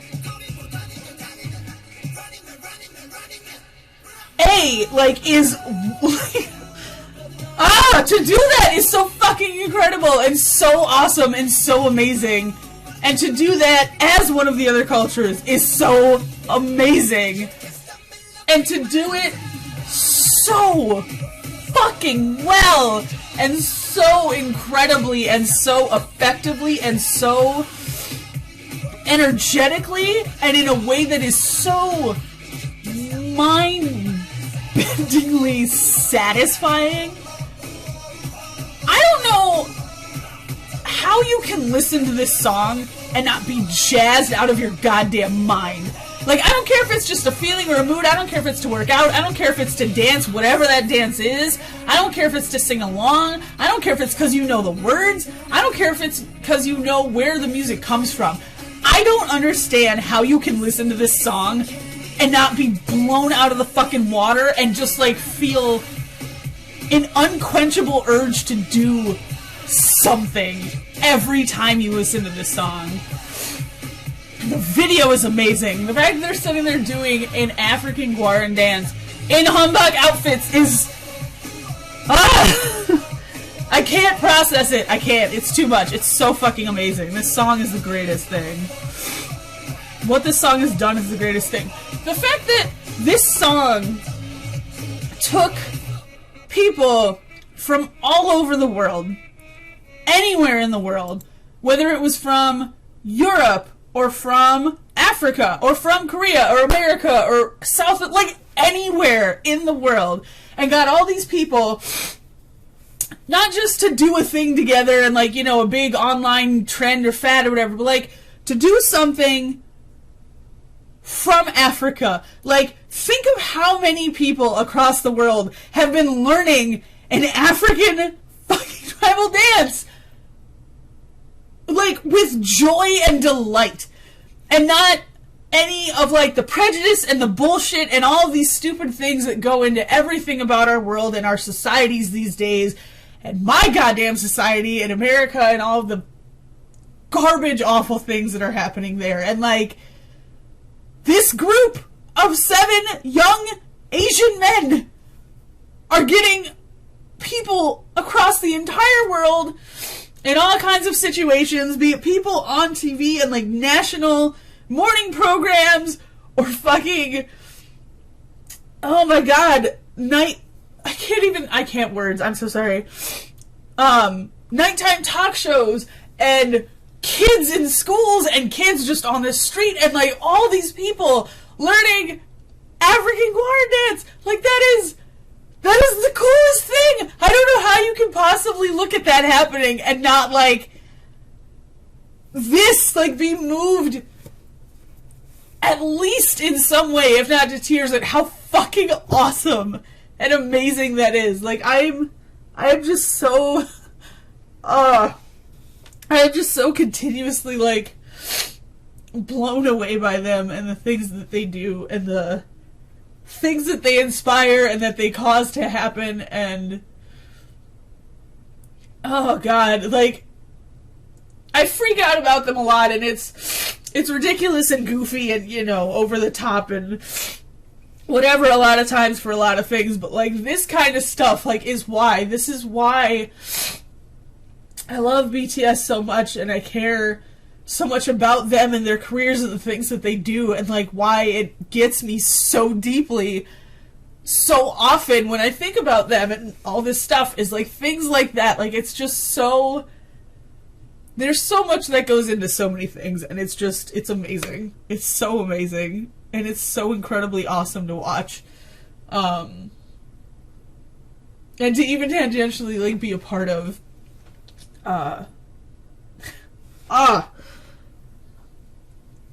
it's so much everything. So yeah. Anyway, that was Idol, for whatever amount you heard of it over my constant freaking out. Oh god, I love them. I love them so much. Alright, last song. Or not, well, yeah. Well, sort of last new song from this album. Last new song purely born from this album. The last outro to the Love Yourself series. Answer, Love Myself, which God only knows what this song is going to be like and how that's going to go. But I'm very excited. I'm excited to hear it, and I'm excited to get to the second CD and hear all these remixes and new things, and That's gonna be some shit. So, let's get into the last outro from the Love Yourself series, Answer.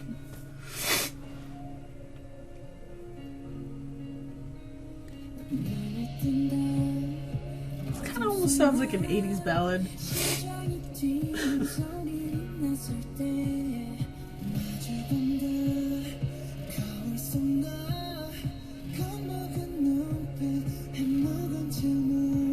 어쩌면 누군가를 사랑하는 것보다도 어려운 게 나 자신을 사랑하는 거야. 솔직히 인정할 건 인정하던 너에게 더 엄격하단 걸 속에 굵은 날개 동안 널 일부러게 이제는 나 자신을 용서하려 할게 우리 인생은 길어 미러 속에서 난 무려 겨울이 지나면 다시 봄은 오는 거야.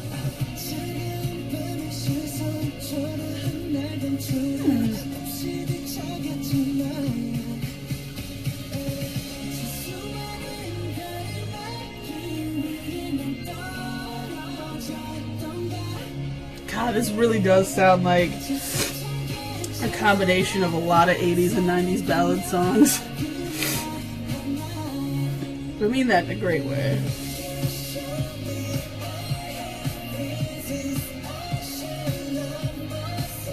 Oh no!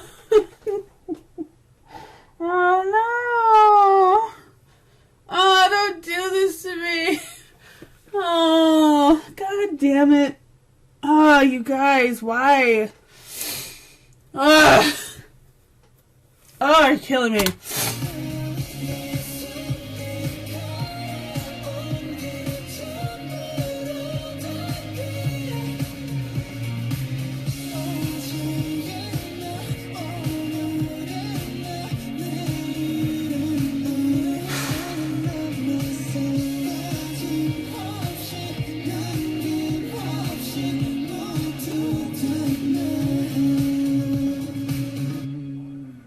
정답은 없을지도 몰라 어쩜 이것도 답은 아닌 거야 그저 날 사랑하는 일조차 누구의 허락이 필요했던 거야 난 지금도 나를 또 찾고 있어 더는 죽고 싶지가 않은 걸 슬프렴에 아프렴에 더 아름다움에 그래 그 아름다움에 있다고 하는 마음에 나의 사랑으로 가는 길 가장 필요한 나다운 일 지금 나 위한 행복 바로 나 위한 행동 나 위한 태도에 나 위한 행복 Show you what I got 두렵진 않아 그건 내 존재 I like that part.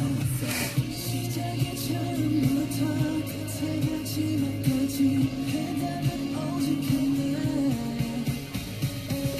왜 자꾸만 감추려고 말을 가면서 그래 내 실수로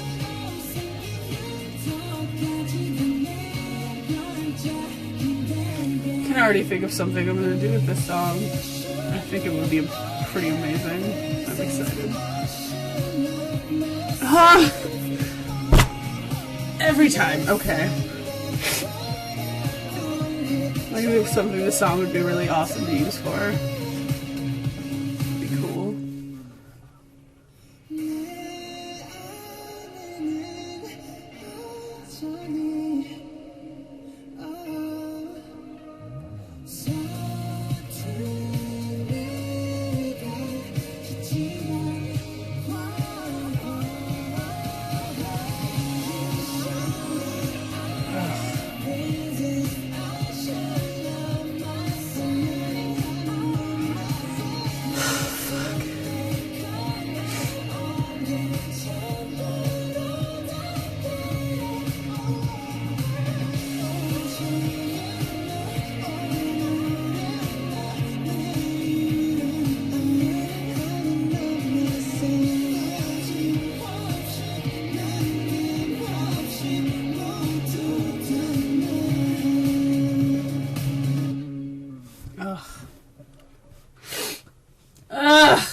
My babies. Oh my lord. I was about to go to change out the disc and then I remembered this was on YouTube. Alright. That was awesome. That was definitely a nice uplifting, encouraging, bolstering end that I needed to all these feelings. Also, like, just in general, I mean, like, to end the series more or less with is fantastic, and I feel like a really great way to do that. And I mean, in and of itself is its own message, but all of the different messages and the ideas and the things that are wrapped up, I mean, really not even just in this album or even just in this series, but heavily like noted on in this series, and what they've been doing. And then obviously the UNICEF campaign, and the recent speech at the UN General Assembly, which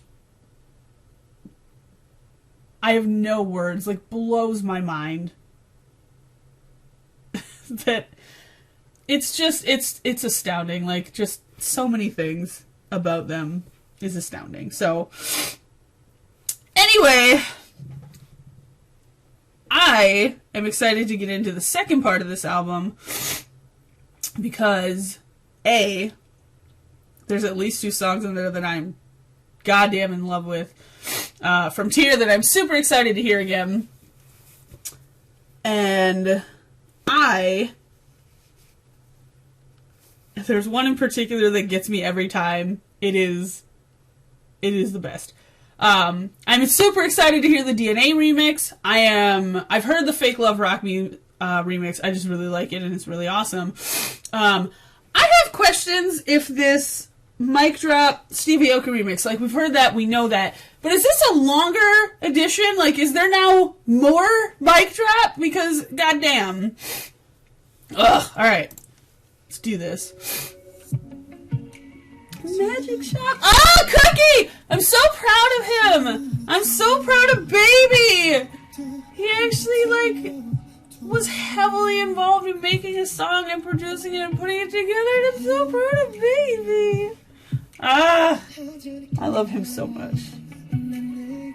Oh, I want him to do more things. Like, he's doing, I mean, he's doing the Golden Closet stuff. He did this song, like, he's starting to get there, and I'm just so excited to see him do more and start to branch out and really feel more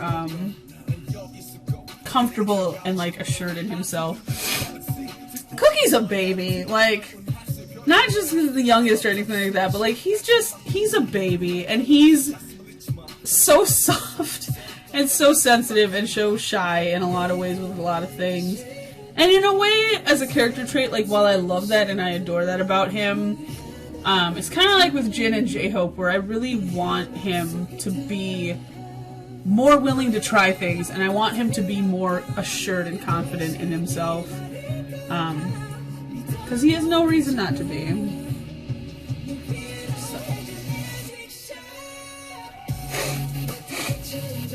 Oh god, this will be... I'm so excited for this song live. Like, I can't imagine listening to this song live and with the crowd and all of the fans and with them and getting to sing this part back and forth with them. Like, I'm so excited. God, I'm so excited. So I always do like a fan song on maybe not necessarily every single album, but most of them, at least. And this was theirs for this one, and I'm so excited for it. Babies. Alright, let's move on. Let's hear a little bit of Best of Me. Another one we know, this was from her. This was the one that they did in collaboration with the Chainsmoker guys. Which... if nothing else, I'm excited for them, because I know they were, you know, they're huge fans of theirs, and I know they were really looking forward to it, and I know they were very excited. I know there was a lot of things, you know, going on with that, and it was their first American collaboration, and there was all these things, and so I'm very excited and proud of that, and them for this song, and like I said, I know they were super jazzed about it.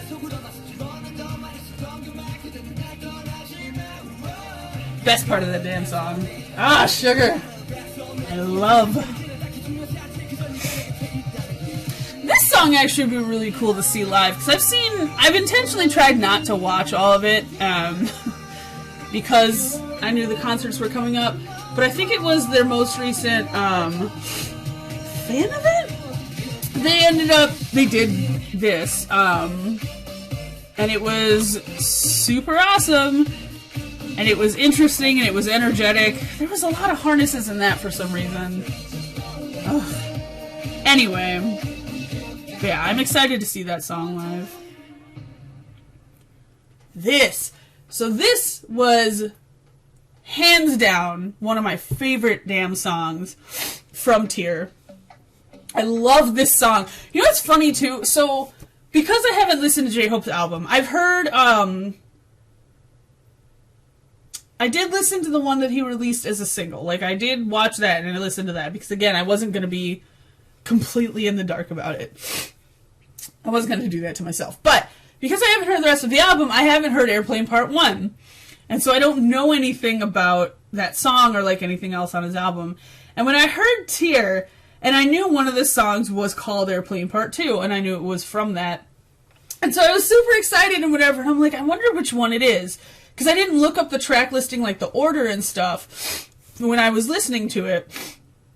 So I was super excited, like, to try and figure out which one I thought it would be. And when I was listening to the album, I heard this song, and I'm like 97%, I am so sure that this is the Airplane Part 2 song. Like, I just feel it in my fucking heart. Like, this would be the one. And I was totally right. I don't know why that makes me so excited. I don't know why it made so much sense to me. It just seems so J-Hope. And it makes me really damn excited to listen to Airplane Part 1. And the album in general, because I'm very curious to find out, like, J-Hope's vibe and his sound and what he does left to his own devices. But anyway, Airplane Part 2, one of my favorite songs. We're going to listen to at least a little bit of this, because this song is freaking great. Also, again, BTS and, like, the heavy, blatant cultural influences in, like, other songs and stuff is so goddamn great. Oh.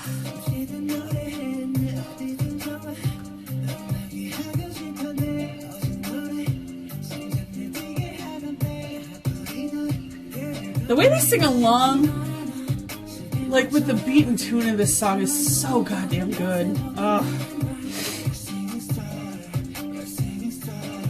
If it doesn't make you feel things in your heart and your pants, you're dead inside.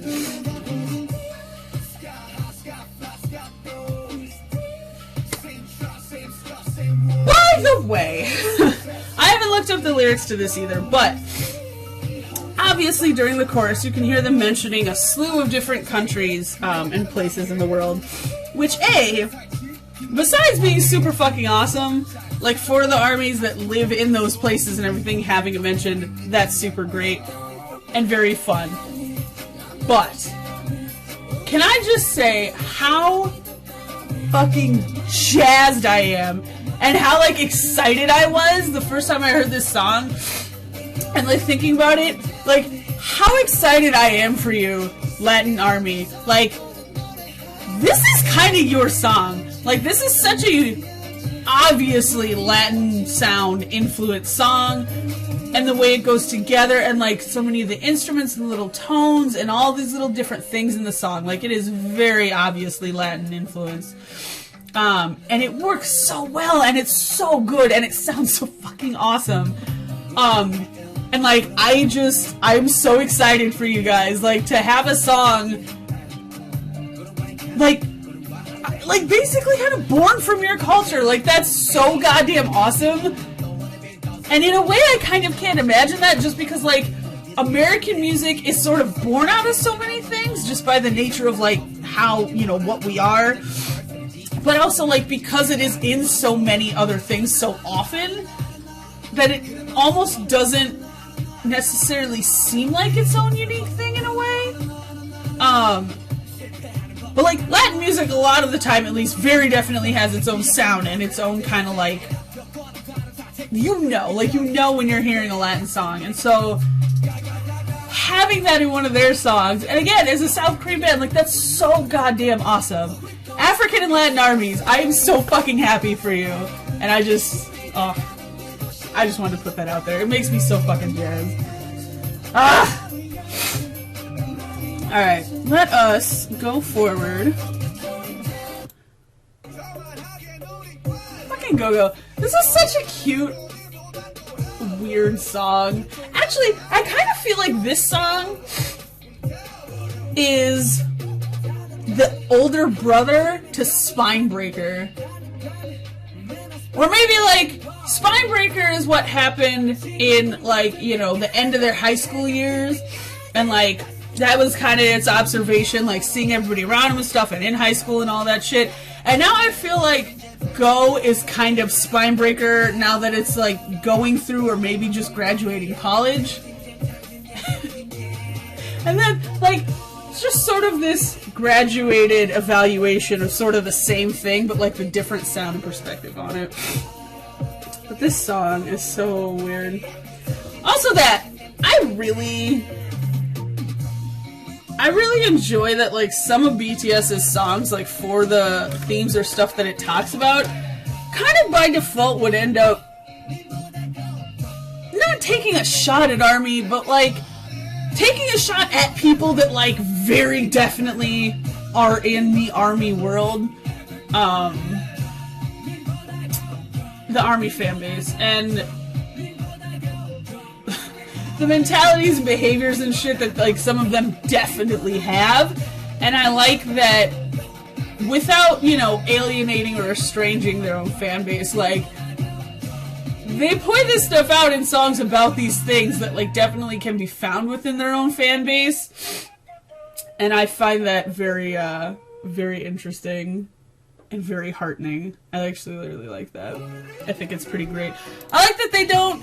Oh no! I fucked up! I like that they don't back out of it, and they don't shy away from it, and they don't just let it pass because they're so worried about, you know, potentially alienating somebody or whatever.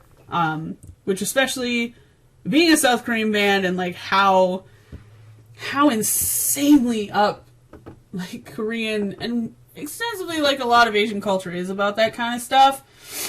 And, you know, propriety and appearance and image and all that kind of shit in a lot of different ways and in social ways. So I've always found that very encouraging from them.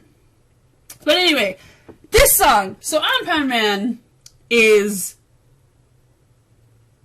Onpan Man gets me every time. Like, this is another one of those songs that, like, 100% pulls you in and just makes you, like, energetic and hyper and makes you so fucking excited to just do anything, and is super great, and it's so, like, dancey and cute and trippy and just fun, and not necessarily in, like, a hard-hitting, like, intensive way, but just, like, you just want to dance and you want to have fun and you want to smile and, like, you just want to do all kinds of goofy shit, and, like, it definitely does capture some of, like, the childlike innocence of, like, joy and excitement about things, where it's just, like, pure energy and pure excitement, and, like, nothing else.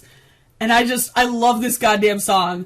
If you don't know about the history of Onpan Man, the bread hero, like, everything about that is so great and so weird, and God bless Japan, and, like, it's so cool. And I don't know why this became, like, a target for one of their songs. I don't know why this became a thing they focused on so heavily, and why this is, like, in here now, but it's awesome, and I love it so much, and, like, I love that they pulled from this thing, and it's so great, and I love the double-layered meaning between, you know, Onpan Man and what he does, and then, like, them and their relationship to art, and, like, it's so great, and it's so awesome, and it is so beautiful and heartwarming, and,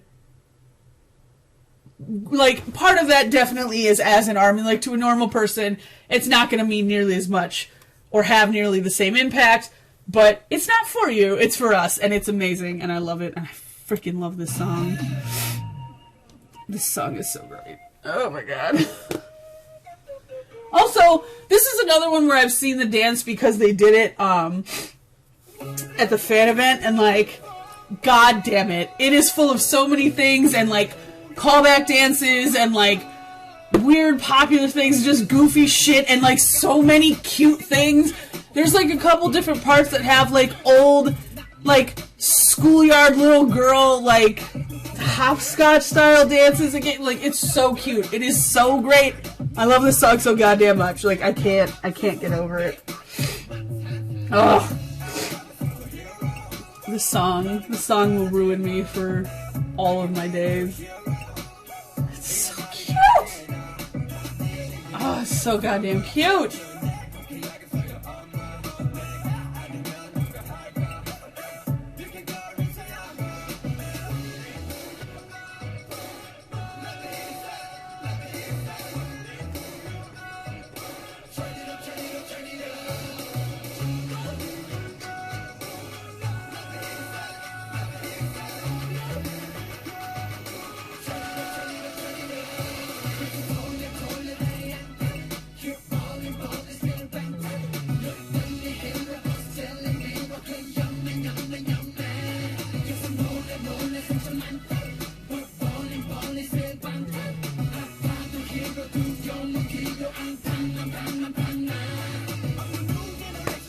Oh, I can't. Oh god, this song. I swear to god. Also, the chorus is so goddamn cute! I love they just throw Bangtan in there, like, as part of it. God, it's so good! The song is so fucking great! Oh my god. Oh, I love them so much. I can't deal with it.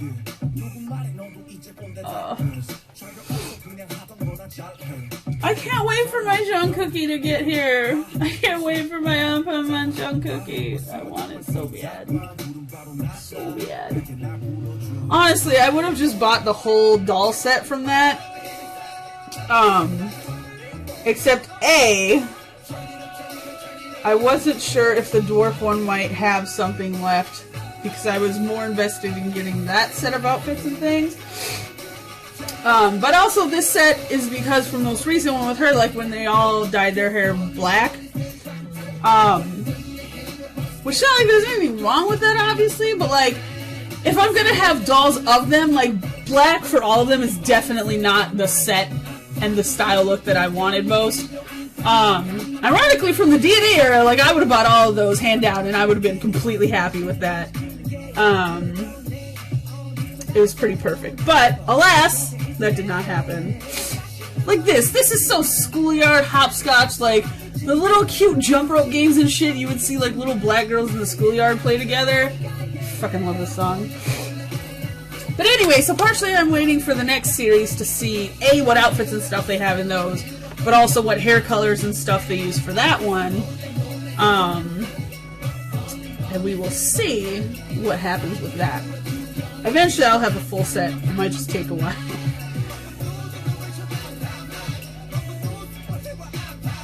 And it's gonna be from this one and like the hair colors they did before they changed. A, they changed very quickly. There was like what they first had when they did, actually, in fact, I will just show you what I'm talking about. Because there was this, right? So, when they first started doing the promotions and everything for this album, and all the new stuff that was going on, with Answer, and so they did all these promotions, and this, so like, this color set lasted a very, very short period of time. When Jimin had this sort of like dirty dishwater brown, V had the peach and orange, or sorry, the peach and the pink split, RM had a sort of like light blonde, Jungkook had that weird, interesting, like, sort of dusty eggplant hair color. Jin had very bright orangey hair. Suga had like a very, very deep, like reddish plum color. And then Hopi had like black blue. Like literally black hair with like blue tone overlaid on it. And it lasted a super fucking short period of time. Like it was maybe a month. And then they had already changed it to something else. And then suddenly Jin's hair was just like super bright bleached blonde. Like that sort of white blonde. And then V still had the peach and the pink. But then RM sort of went darker and Jimin sort of faded out more to like a blonde. I think got lightened as well. Jungkook gave up on the purple and it suddenly became like this bright ass cherry red color. And Hope's hair seemed to kind of just be black. And then they were doing that for a while, and I was like, cool, like, these are still colors. I actually like Jin's hair a lot better that way. RM's and Jimin's look better. And I was just excited to see Cook with, like, any hair color, because he doesn't do that much. It's usually somewhere in a shade of medium brown to black. Like, that's kind of all he does. And so I was just excited to see him with a color. But, like, then immediately once they started doing promotions, it's all gone now. Like, Sugar's the only one that still has colored hair. It's still, like, a really deep reddish purple, but it's a little bit, like, that overlaid on brown now, and that's it. Everyone else's hair is just brown or blonde or black. Like, Cook is straight brown now, no color, no anything, just straight brown. Jin's hair is fucking brown now, and I feel betrayed. One, because, like, he didn't need to do anything, and also, Jin with, like, the bleach bright blonde hair is best boy Jin. I do love black hair Jin. It always looks amazing, but, like, bleach blonde Jin is best boy Jin. And so, that's gone now, and I'm sad, and I feel betrayed. I would have loved to have seen that in concert. I would have loved to see Cookie in concert with some hair color. That would have been really fun. And I actually thought J-Hope looked amazing with the black blue. So, like, I'm a little heartbroken, but it's fine. We'll move on together. In fact, we'll move on to fucking Mic Drop, which is amazing. Super excited. This should be the Korean version. The original version, which if you haven't heard, shame on you. Enjoy. You're welcome. Also has 2 parts in it that I find super adorable, and I have to find out the origins of them. And, like, these phrases, I think it's super cute. It's also just a great goddamn song. And this is kind of another one where, like, I had a little more understanding if you're just not really, like, a hip-hop and whatever kind of person, but, like, as a general rule, I don't know how you could listen to this song and not think it was, just boss as hell. This song is so fucking hard. Ugh.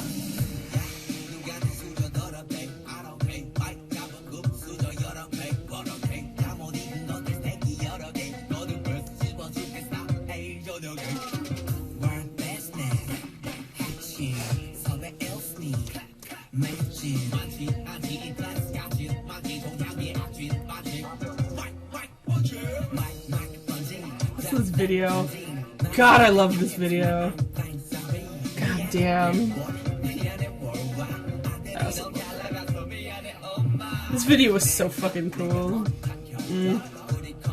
The dance. It's always the dance with them. Oh, so fucking great. But they had so many cool parts in it. Like, they're, fucking BTS. It's always the dances.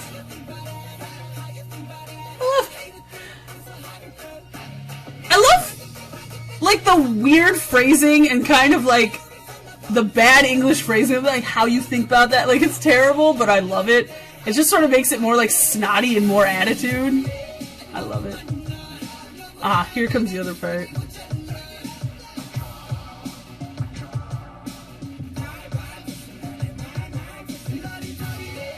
I know Lottie Dottie is a thing. I don't know what it is. I feel like I heard it once in passing, and I do not remember what it is, and I need to look it up, because I freaking love that. I love it so much, and it tickles me. Or maybe it's English Lottie. I don't know. That's why I need to look it up. But I love it, and it's adorable, and it's super cute, and they changed it in the English version, and, like, I was a little sad. Not that sad. Like, a little sad. Alright.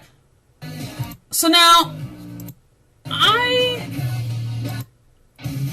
am fascinated and confused because by sheer accident I've heard a couple seconds of this and it sounds fucking intense. Like, not like with Fake Love where it was just sort of like some guitar and a little bit more like alternative sound to it.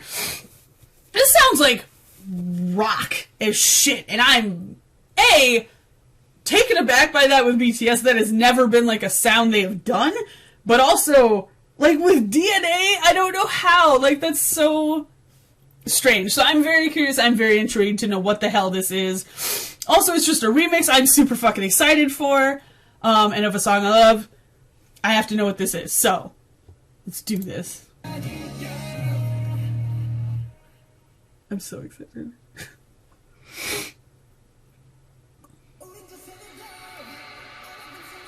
I love the people screaming. It's like a concert.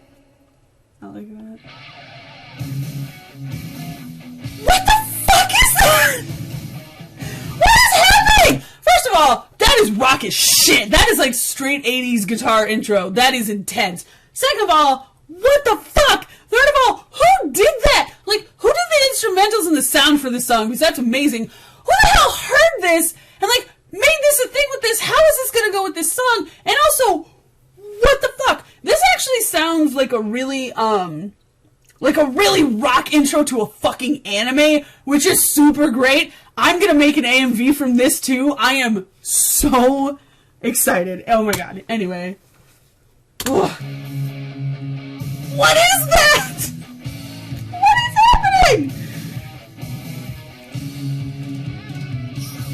That is 80s as fuck!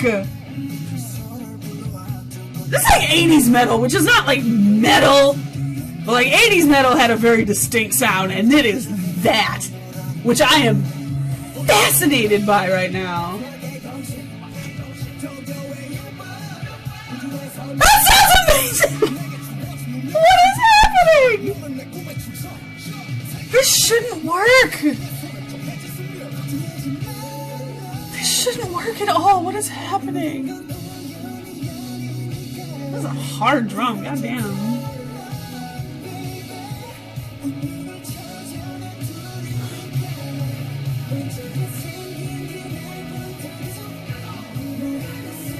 In the background, goddamn. Just very faint, but like very intense guitar riff.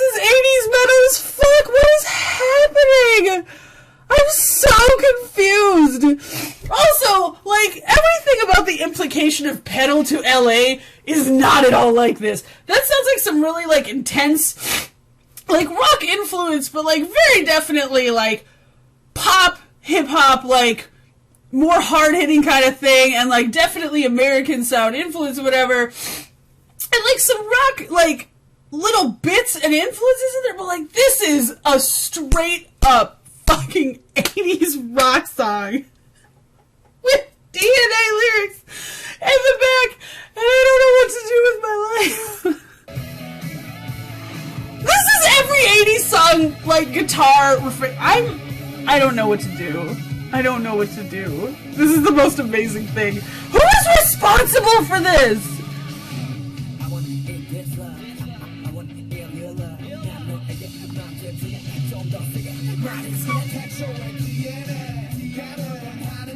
What is happening? This is such like a happy, upbeat, cheerful, light song, and this is such like intense music to have this to. I am so confused.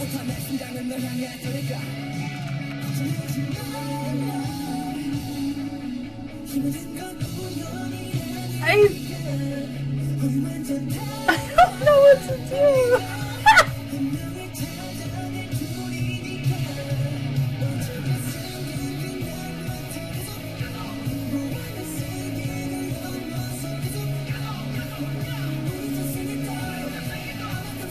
I love just in the background, that long guitar riff.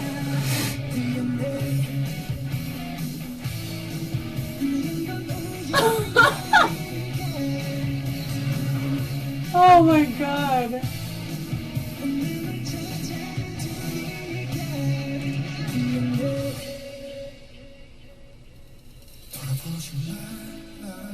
I don't trust this at all.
What?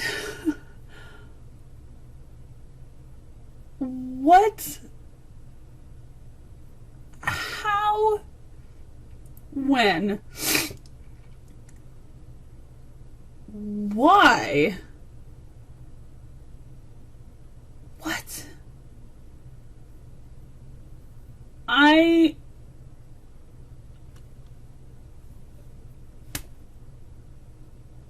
don't know what the fuck to do with that, honestly. That was...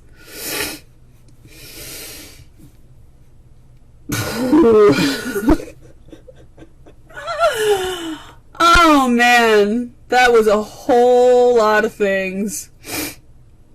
Real intently. And I don't know where to begin. Oh, my lord. Wow. Well... I'm not going to be able to brain that right now. That was some shit. Holy wow. Let us move on instead to the other mic drop. Potentially new mic drop or extended mic drop. I'm not really sure. This will be the one that has English in it.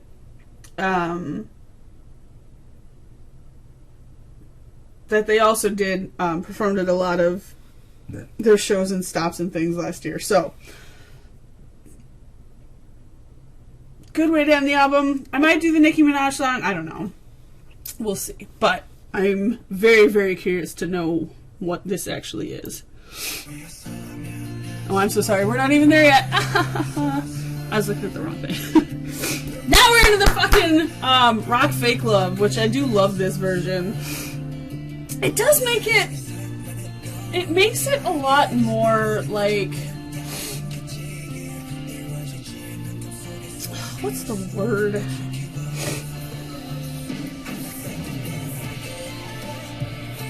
Yeah, it's rock. It's like...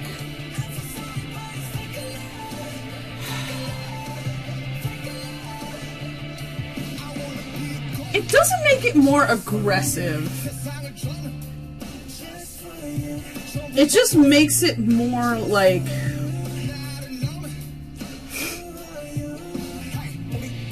The DNA song was aggressive. This is like... This just makes this more like... weirdly rich and intense. It doesn't really change the mood of the song, or even in a lot of ways the vibe. It just makes it more like intense, and it gives it a different flavor and like a different version and style of the same thing. Like, it's weird. It's weird how well this works for what the other song was, and how well this actually works in conjunction with it.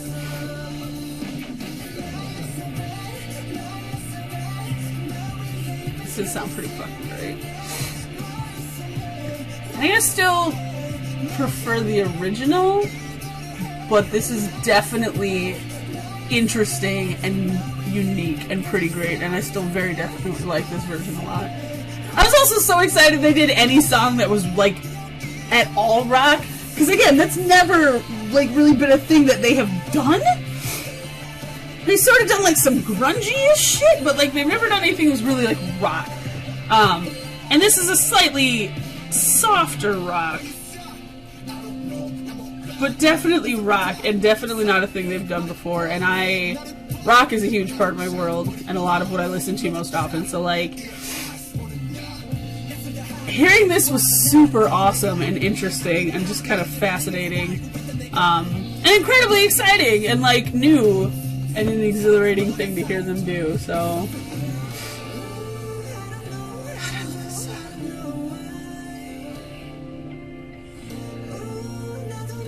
I also want to know who's responsible for this one, and how this actually came about.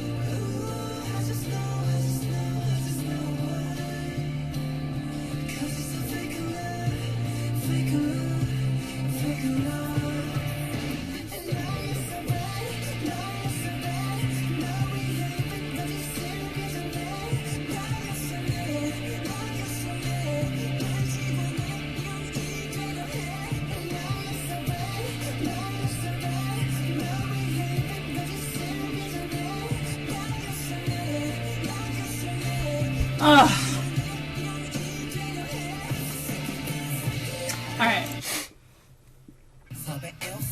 So let's see what this actually is for this full-length edition mic drop from the Steve Aoki remix. I'm very, very curious. I'm very excited. If this is like new, more mic drop, I'm gonna lose my shit. I swear to God. Ugh.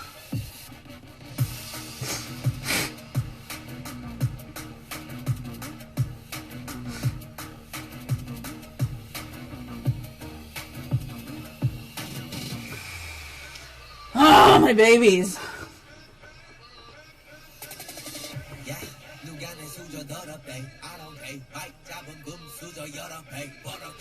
This is already a little different. This is already a little different from the original Steve Aoki version. Interesting. Well, there's like 4 fucking versions of this song, right? Because there's a Korean one, there's a Steve Aoki remix, and then there's the one with fucking, Designer. And now there's this. There's 4 versions of this song. Jesus Christ. That's a lot. Good lord. That is a lot. Good lord. Particularly in the span of like 2 fucking albums, to have 4 versions of a song is a lot. That's interesting.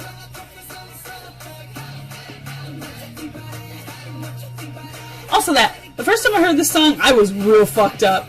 Having to sit there and listen to fucking Jungkook and V yelling at you in their faces and their clothes and their moves and their fucking everything. Yelling about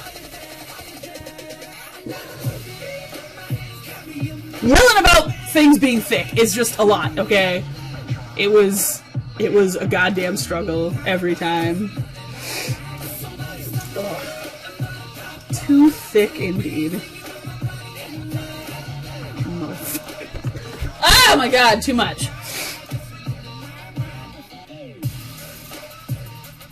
Oh shit! I know what this is!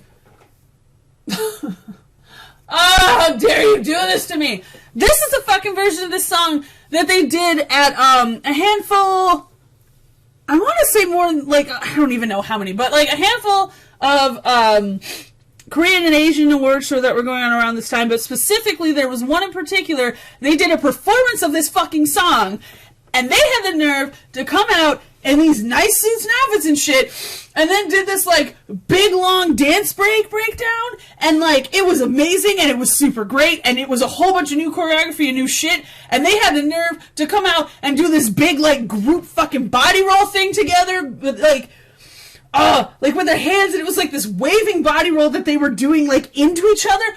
It was fucking garbage nonsense, and it was a lot, and it was too much, and, like, I am a good Christian woman, and, like, I can't handle that shit. It was a lot. And that's what this is. And I'm mad because now I'm going to think about it the whole time that I'm listening to this goddamn song, and I'm going to imagine it, and fucking Jungkook and Jacob's hands over each other's abs with the moving, and, like, I'm not ready for any of that to be happening, and I'm angry about it. Oh my god, why? Why would you do this? Although, honestly, I am really glad they put this on the album, because I did like that version. I thought it was cool with, like, the dance and instrumental breakdowns and stuff to this song. It was very cool. I remember saying, like, man, I wish this was a version you could actually hear somewhere. And lo and behold, here we are. They have done the thing. They have given us yet another intense gift. It's just an intense gift I was not ready for. Hella thick. Like, don't get the fuck out of my face. Go to church.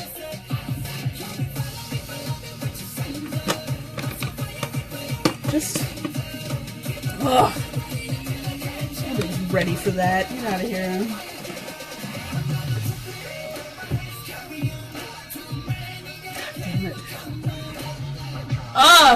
You know what the funniest thing too is about this? Like, this whole too many trophies, you can't even carry them. And, like, really, since this song has happened and, like, more albums and all this shit now, they have, like, literally in the span of a single year,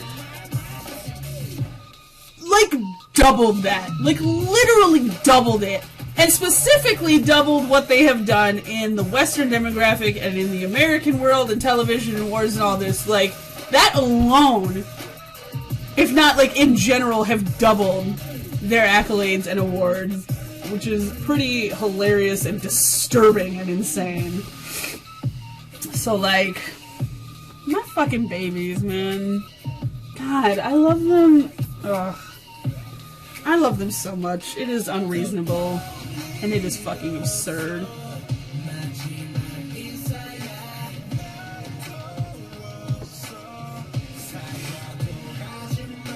Oh, I can't do it! I can't do it. Oh my god.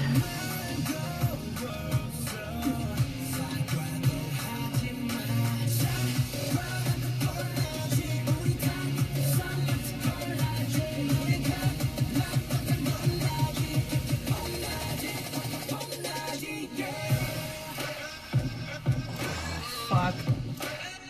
God, this part was so fucking dope. Jesus Christ.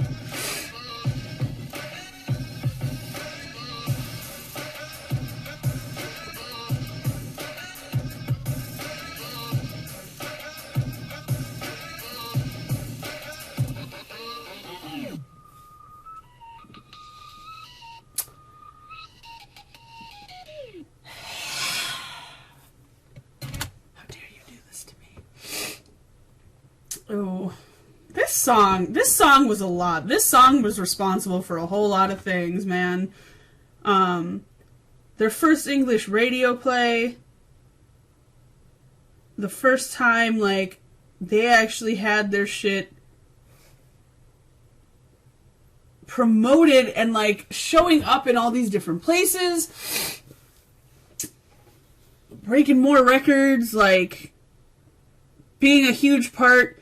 This and DNA were, like, the things they performed when they came here to America last year during that giant, like, promotional explosion and all this stuff going on, and, like, them really... They're, like, the first onset of, like, their massive explosion into the American market and consciousness, and, like, this song was a lot. And then so much of it was in English. So much of it was fucking in English. Including the whole chorus, and that was insane and amazing. The part leading up to the chorus, like, it was so much, and it was so fucking good, and, like, working with, Aoki and Designer, and, like, that being a whole thing, and, like, a bunch of people knew who Designer was, and, like, just all this shit, and, like, it was amazing. Oh my god, this song was so many fucking things, man. And, like, they're kind of acknowledging and, like, bragging and, like, being proud and happy about the fact of, like, what they were doing and how much was happening and that they were getting these opportunities and chances and doing all this stuff, and that was, it was being as successful and lauded as it was. Like, it was so amazing. God, there was so much about it that was so fucking amazing. That's just fucking crazy. Now I'm gonna have to find that video and watch that whole extended dance break. God damn it. Alright. Let's wrap this up with Idol. We'll do the one with the Nicki Minaj version. Honestly, I have mixed feelings about it. I really do.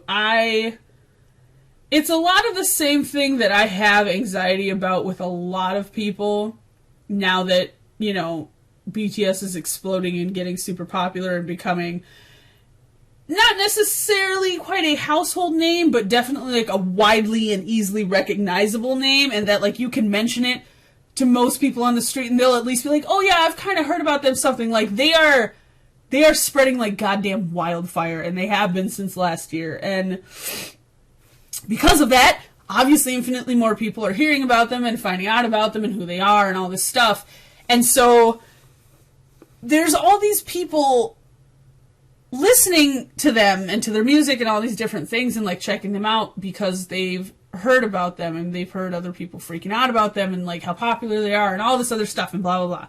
And breaking these YouTube records and, like, taking fucking crowns away from Justin Bieber and Taylor Swift. Like, Jesus Christ.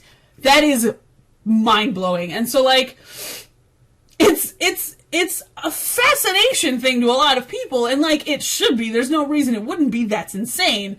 But because of that, I feel like a lot of people, be it just normal people who love to glom onto fucking fads and trends and stuff like that, and don't put, like, you know, it's not about, like, the heart or the sincerity or the depth behind it. It's just like, oh, this is a big, popular thing that's on fire right now. That's what I want.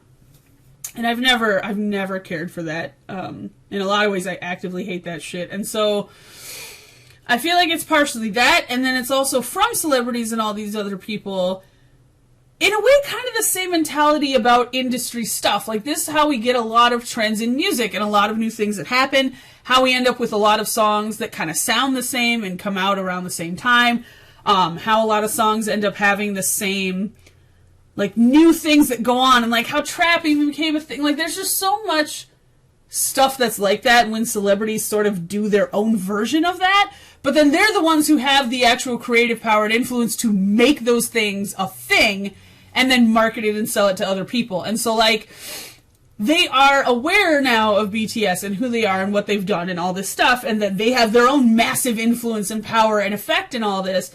And so they kind of take that same mentality and then they attach it to fucking BTS, and they're like, oh, this thing is a big, hot, meteoric thing. How do I become a part of that?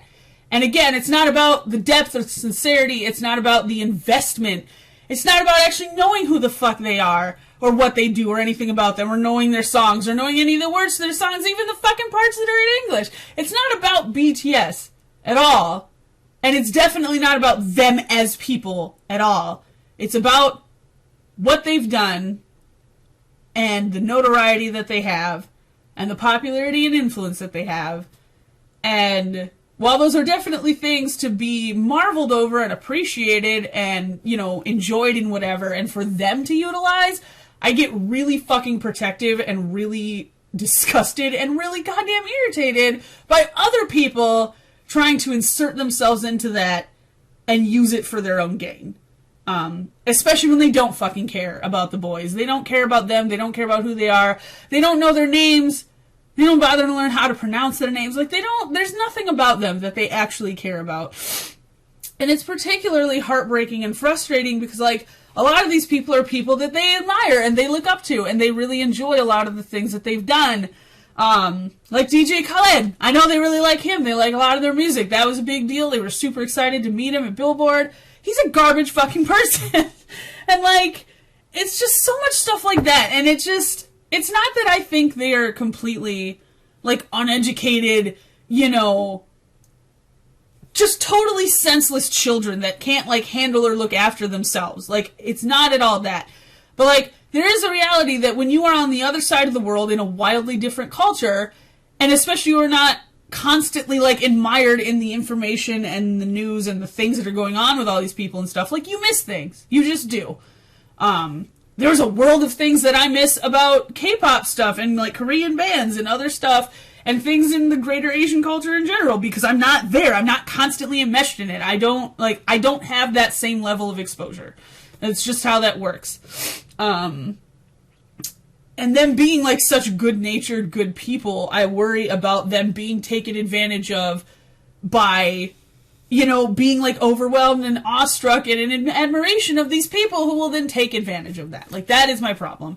And while I know that Nicki has done, like, a lot of things and has a lot of her own accolades and accomplishments and is a really powerful, enigmatic big force in the hip-hop and rap world, especially as a female artist, and that's fucking amazing, and, like, by no means will I ever try to take that away from her. But I've also heard a lot of things about her and her personality and the things she does that I find questionable. At the very least, questionable about those instances, if not necessarily about her. And because I've never really, like, gotten into her stuff so much beyond, like, a couple songs. And again, that, like, culture and world is not one I am as exposed to as often as consistently. And so I worry with this being a thing, because again, like, I know they like a lot of her music.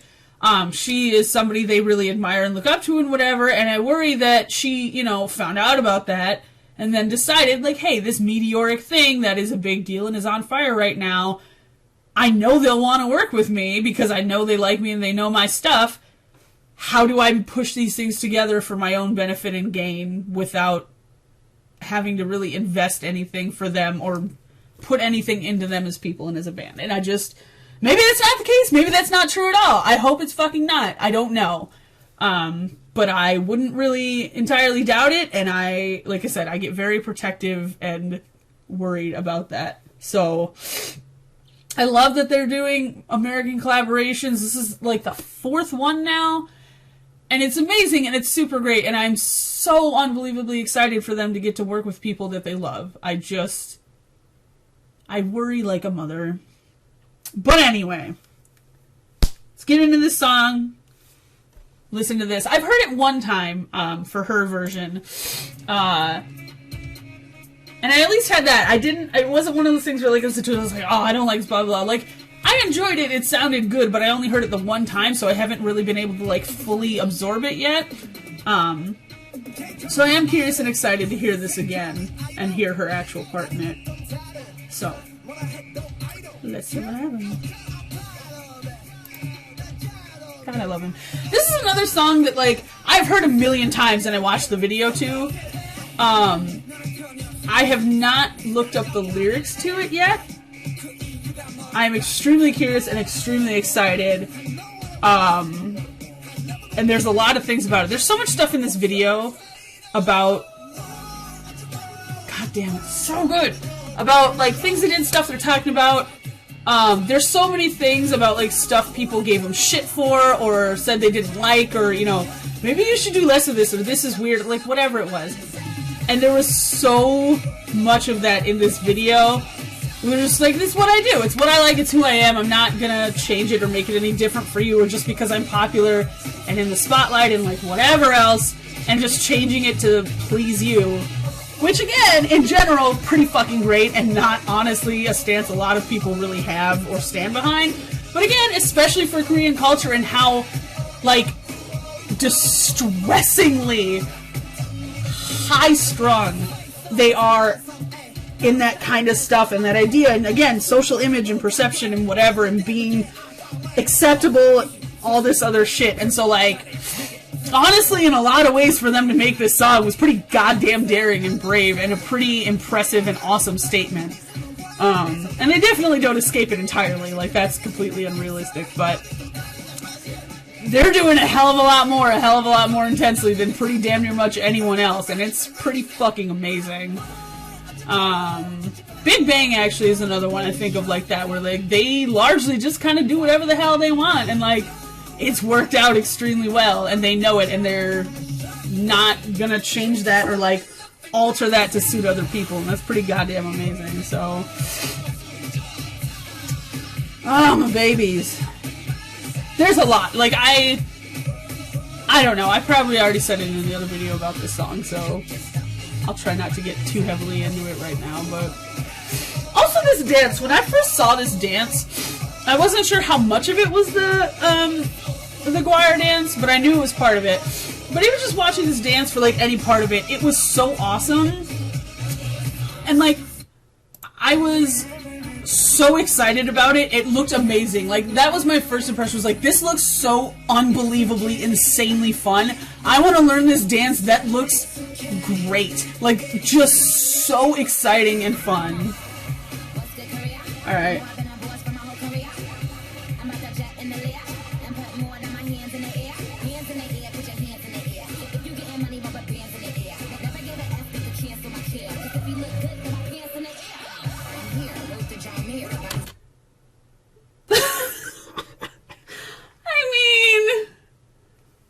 I mean, like, don't get me wrong, I don't expect her to change, like, who she is, doing a collaboration with them and everything, and, like, she shouldn't, nobody should. Like, if somebody really wants to work with you and actually likes you and what you do, you shouldn't change that for them. Again, same for them, vice versa. Like, she's always been a very, like, sexual person and all this other stuff. It's just so fucking weird to hear, like, if you look good, my pants in the air, like, that is so wildly outside the range of, like, the vast majority of anything BTS has ever done or put out, and so like it's just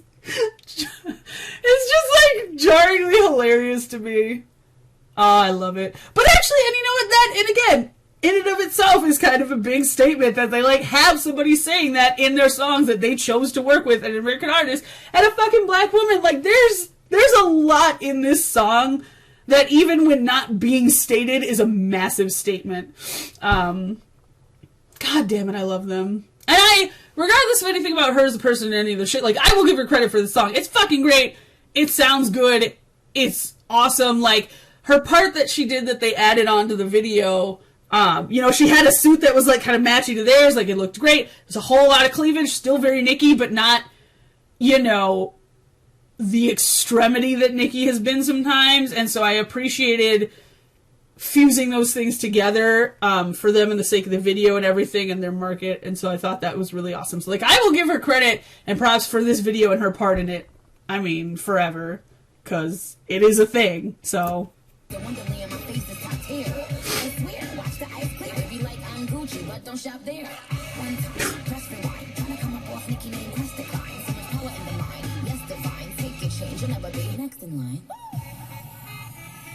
see, that's the thing, like, I like it. It was really good. It was cleverly written.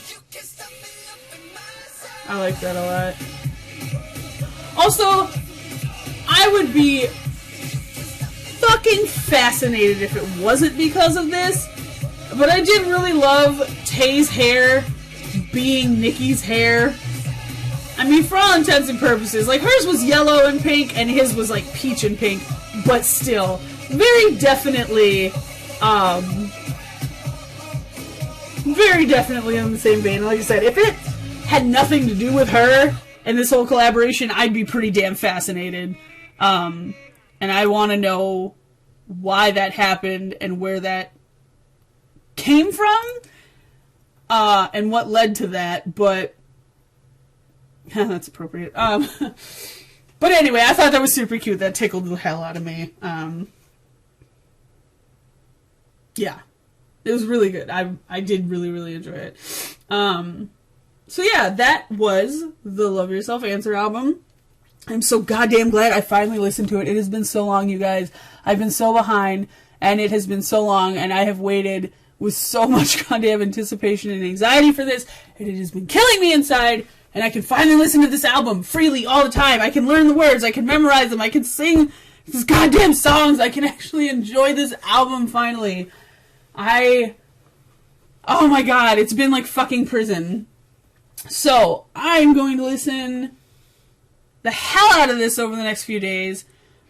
I'm going to play it God knows how much on the drive down to Chicago for this concert. I am so excited. I'm so excited. Oh my god. Anyway, I hope you guys liked it. I know this video was absurdly goddamn long. But if you watched any part of it and enjoyed it, that's awesome. Thank you. Like, that's still a really bizarre concept to me. This whole channel and notion of having a channel and doing videos is really bizarre and new and foreign to me. And yeah, Jesus Christ, if you watch the whole thing, you deserve a goddamn medal. Like, if you ever see me in the streets, I'll buy you, like, a drink or a cookie or something, because that's insane. If you've watched this whole video, that is insane. And, like, I don't know. You're amazing. Thank you. I don't even know what to do with that. So yeah, if you haven't listened to it, go buy the Love Yourself Answer album.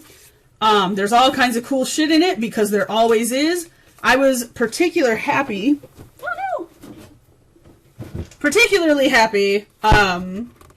One of the things that I got in this album was a photo card, which again, you always do. But I got one of my favorite babies. Made me super happy and super excited. I love this sticker sheet. I don't know what I'm going to do with it. I don't know where I'm going to put it. The idea of having to remove them and not be able to use them in the future stresses me out. I have weird attachments to things. So I will have to figure that out and what I'm going to do with that. But if you haven't listened to it, you should. You're doing yourself a disservice. If you haven't listened to the previous albums, you are doing yourself a disservice. And And if you don't have at least some amount of, if not necessarily love for, but at the very least, appreciation and amazement and a little bit of fascinated awe with BTS, you're dead inside, and I don't know how to help you. But good luck. Enjoy your foray into various and sundry videos and the painful, delightful experience that will be. I will see you guys later, and I think I'm gonna go pass out from, like, sheer mental and emotional overwhelming intensity. But I'm gonna do it with my dolls, and they will soothe me. Hopefully you make it through. See you guys later.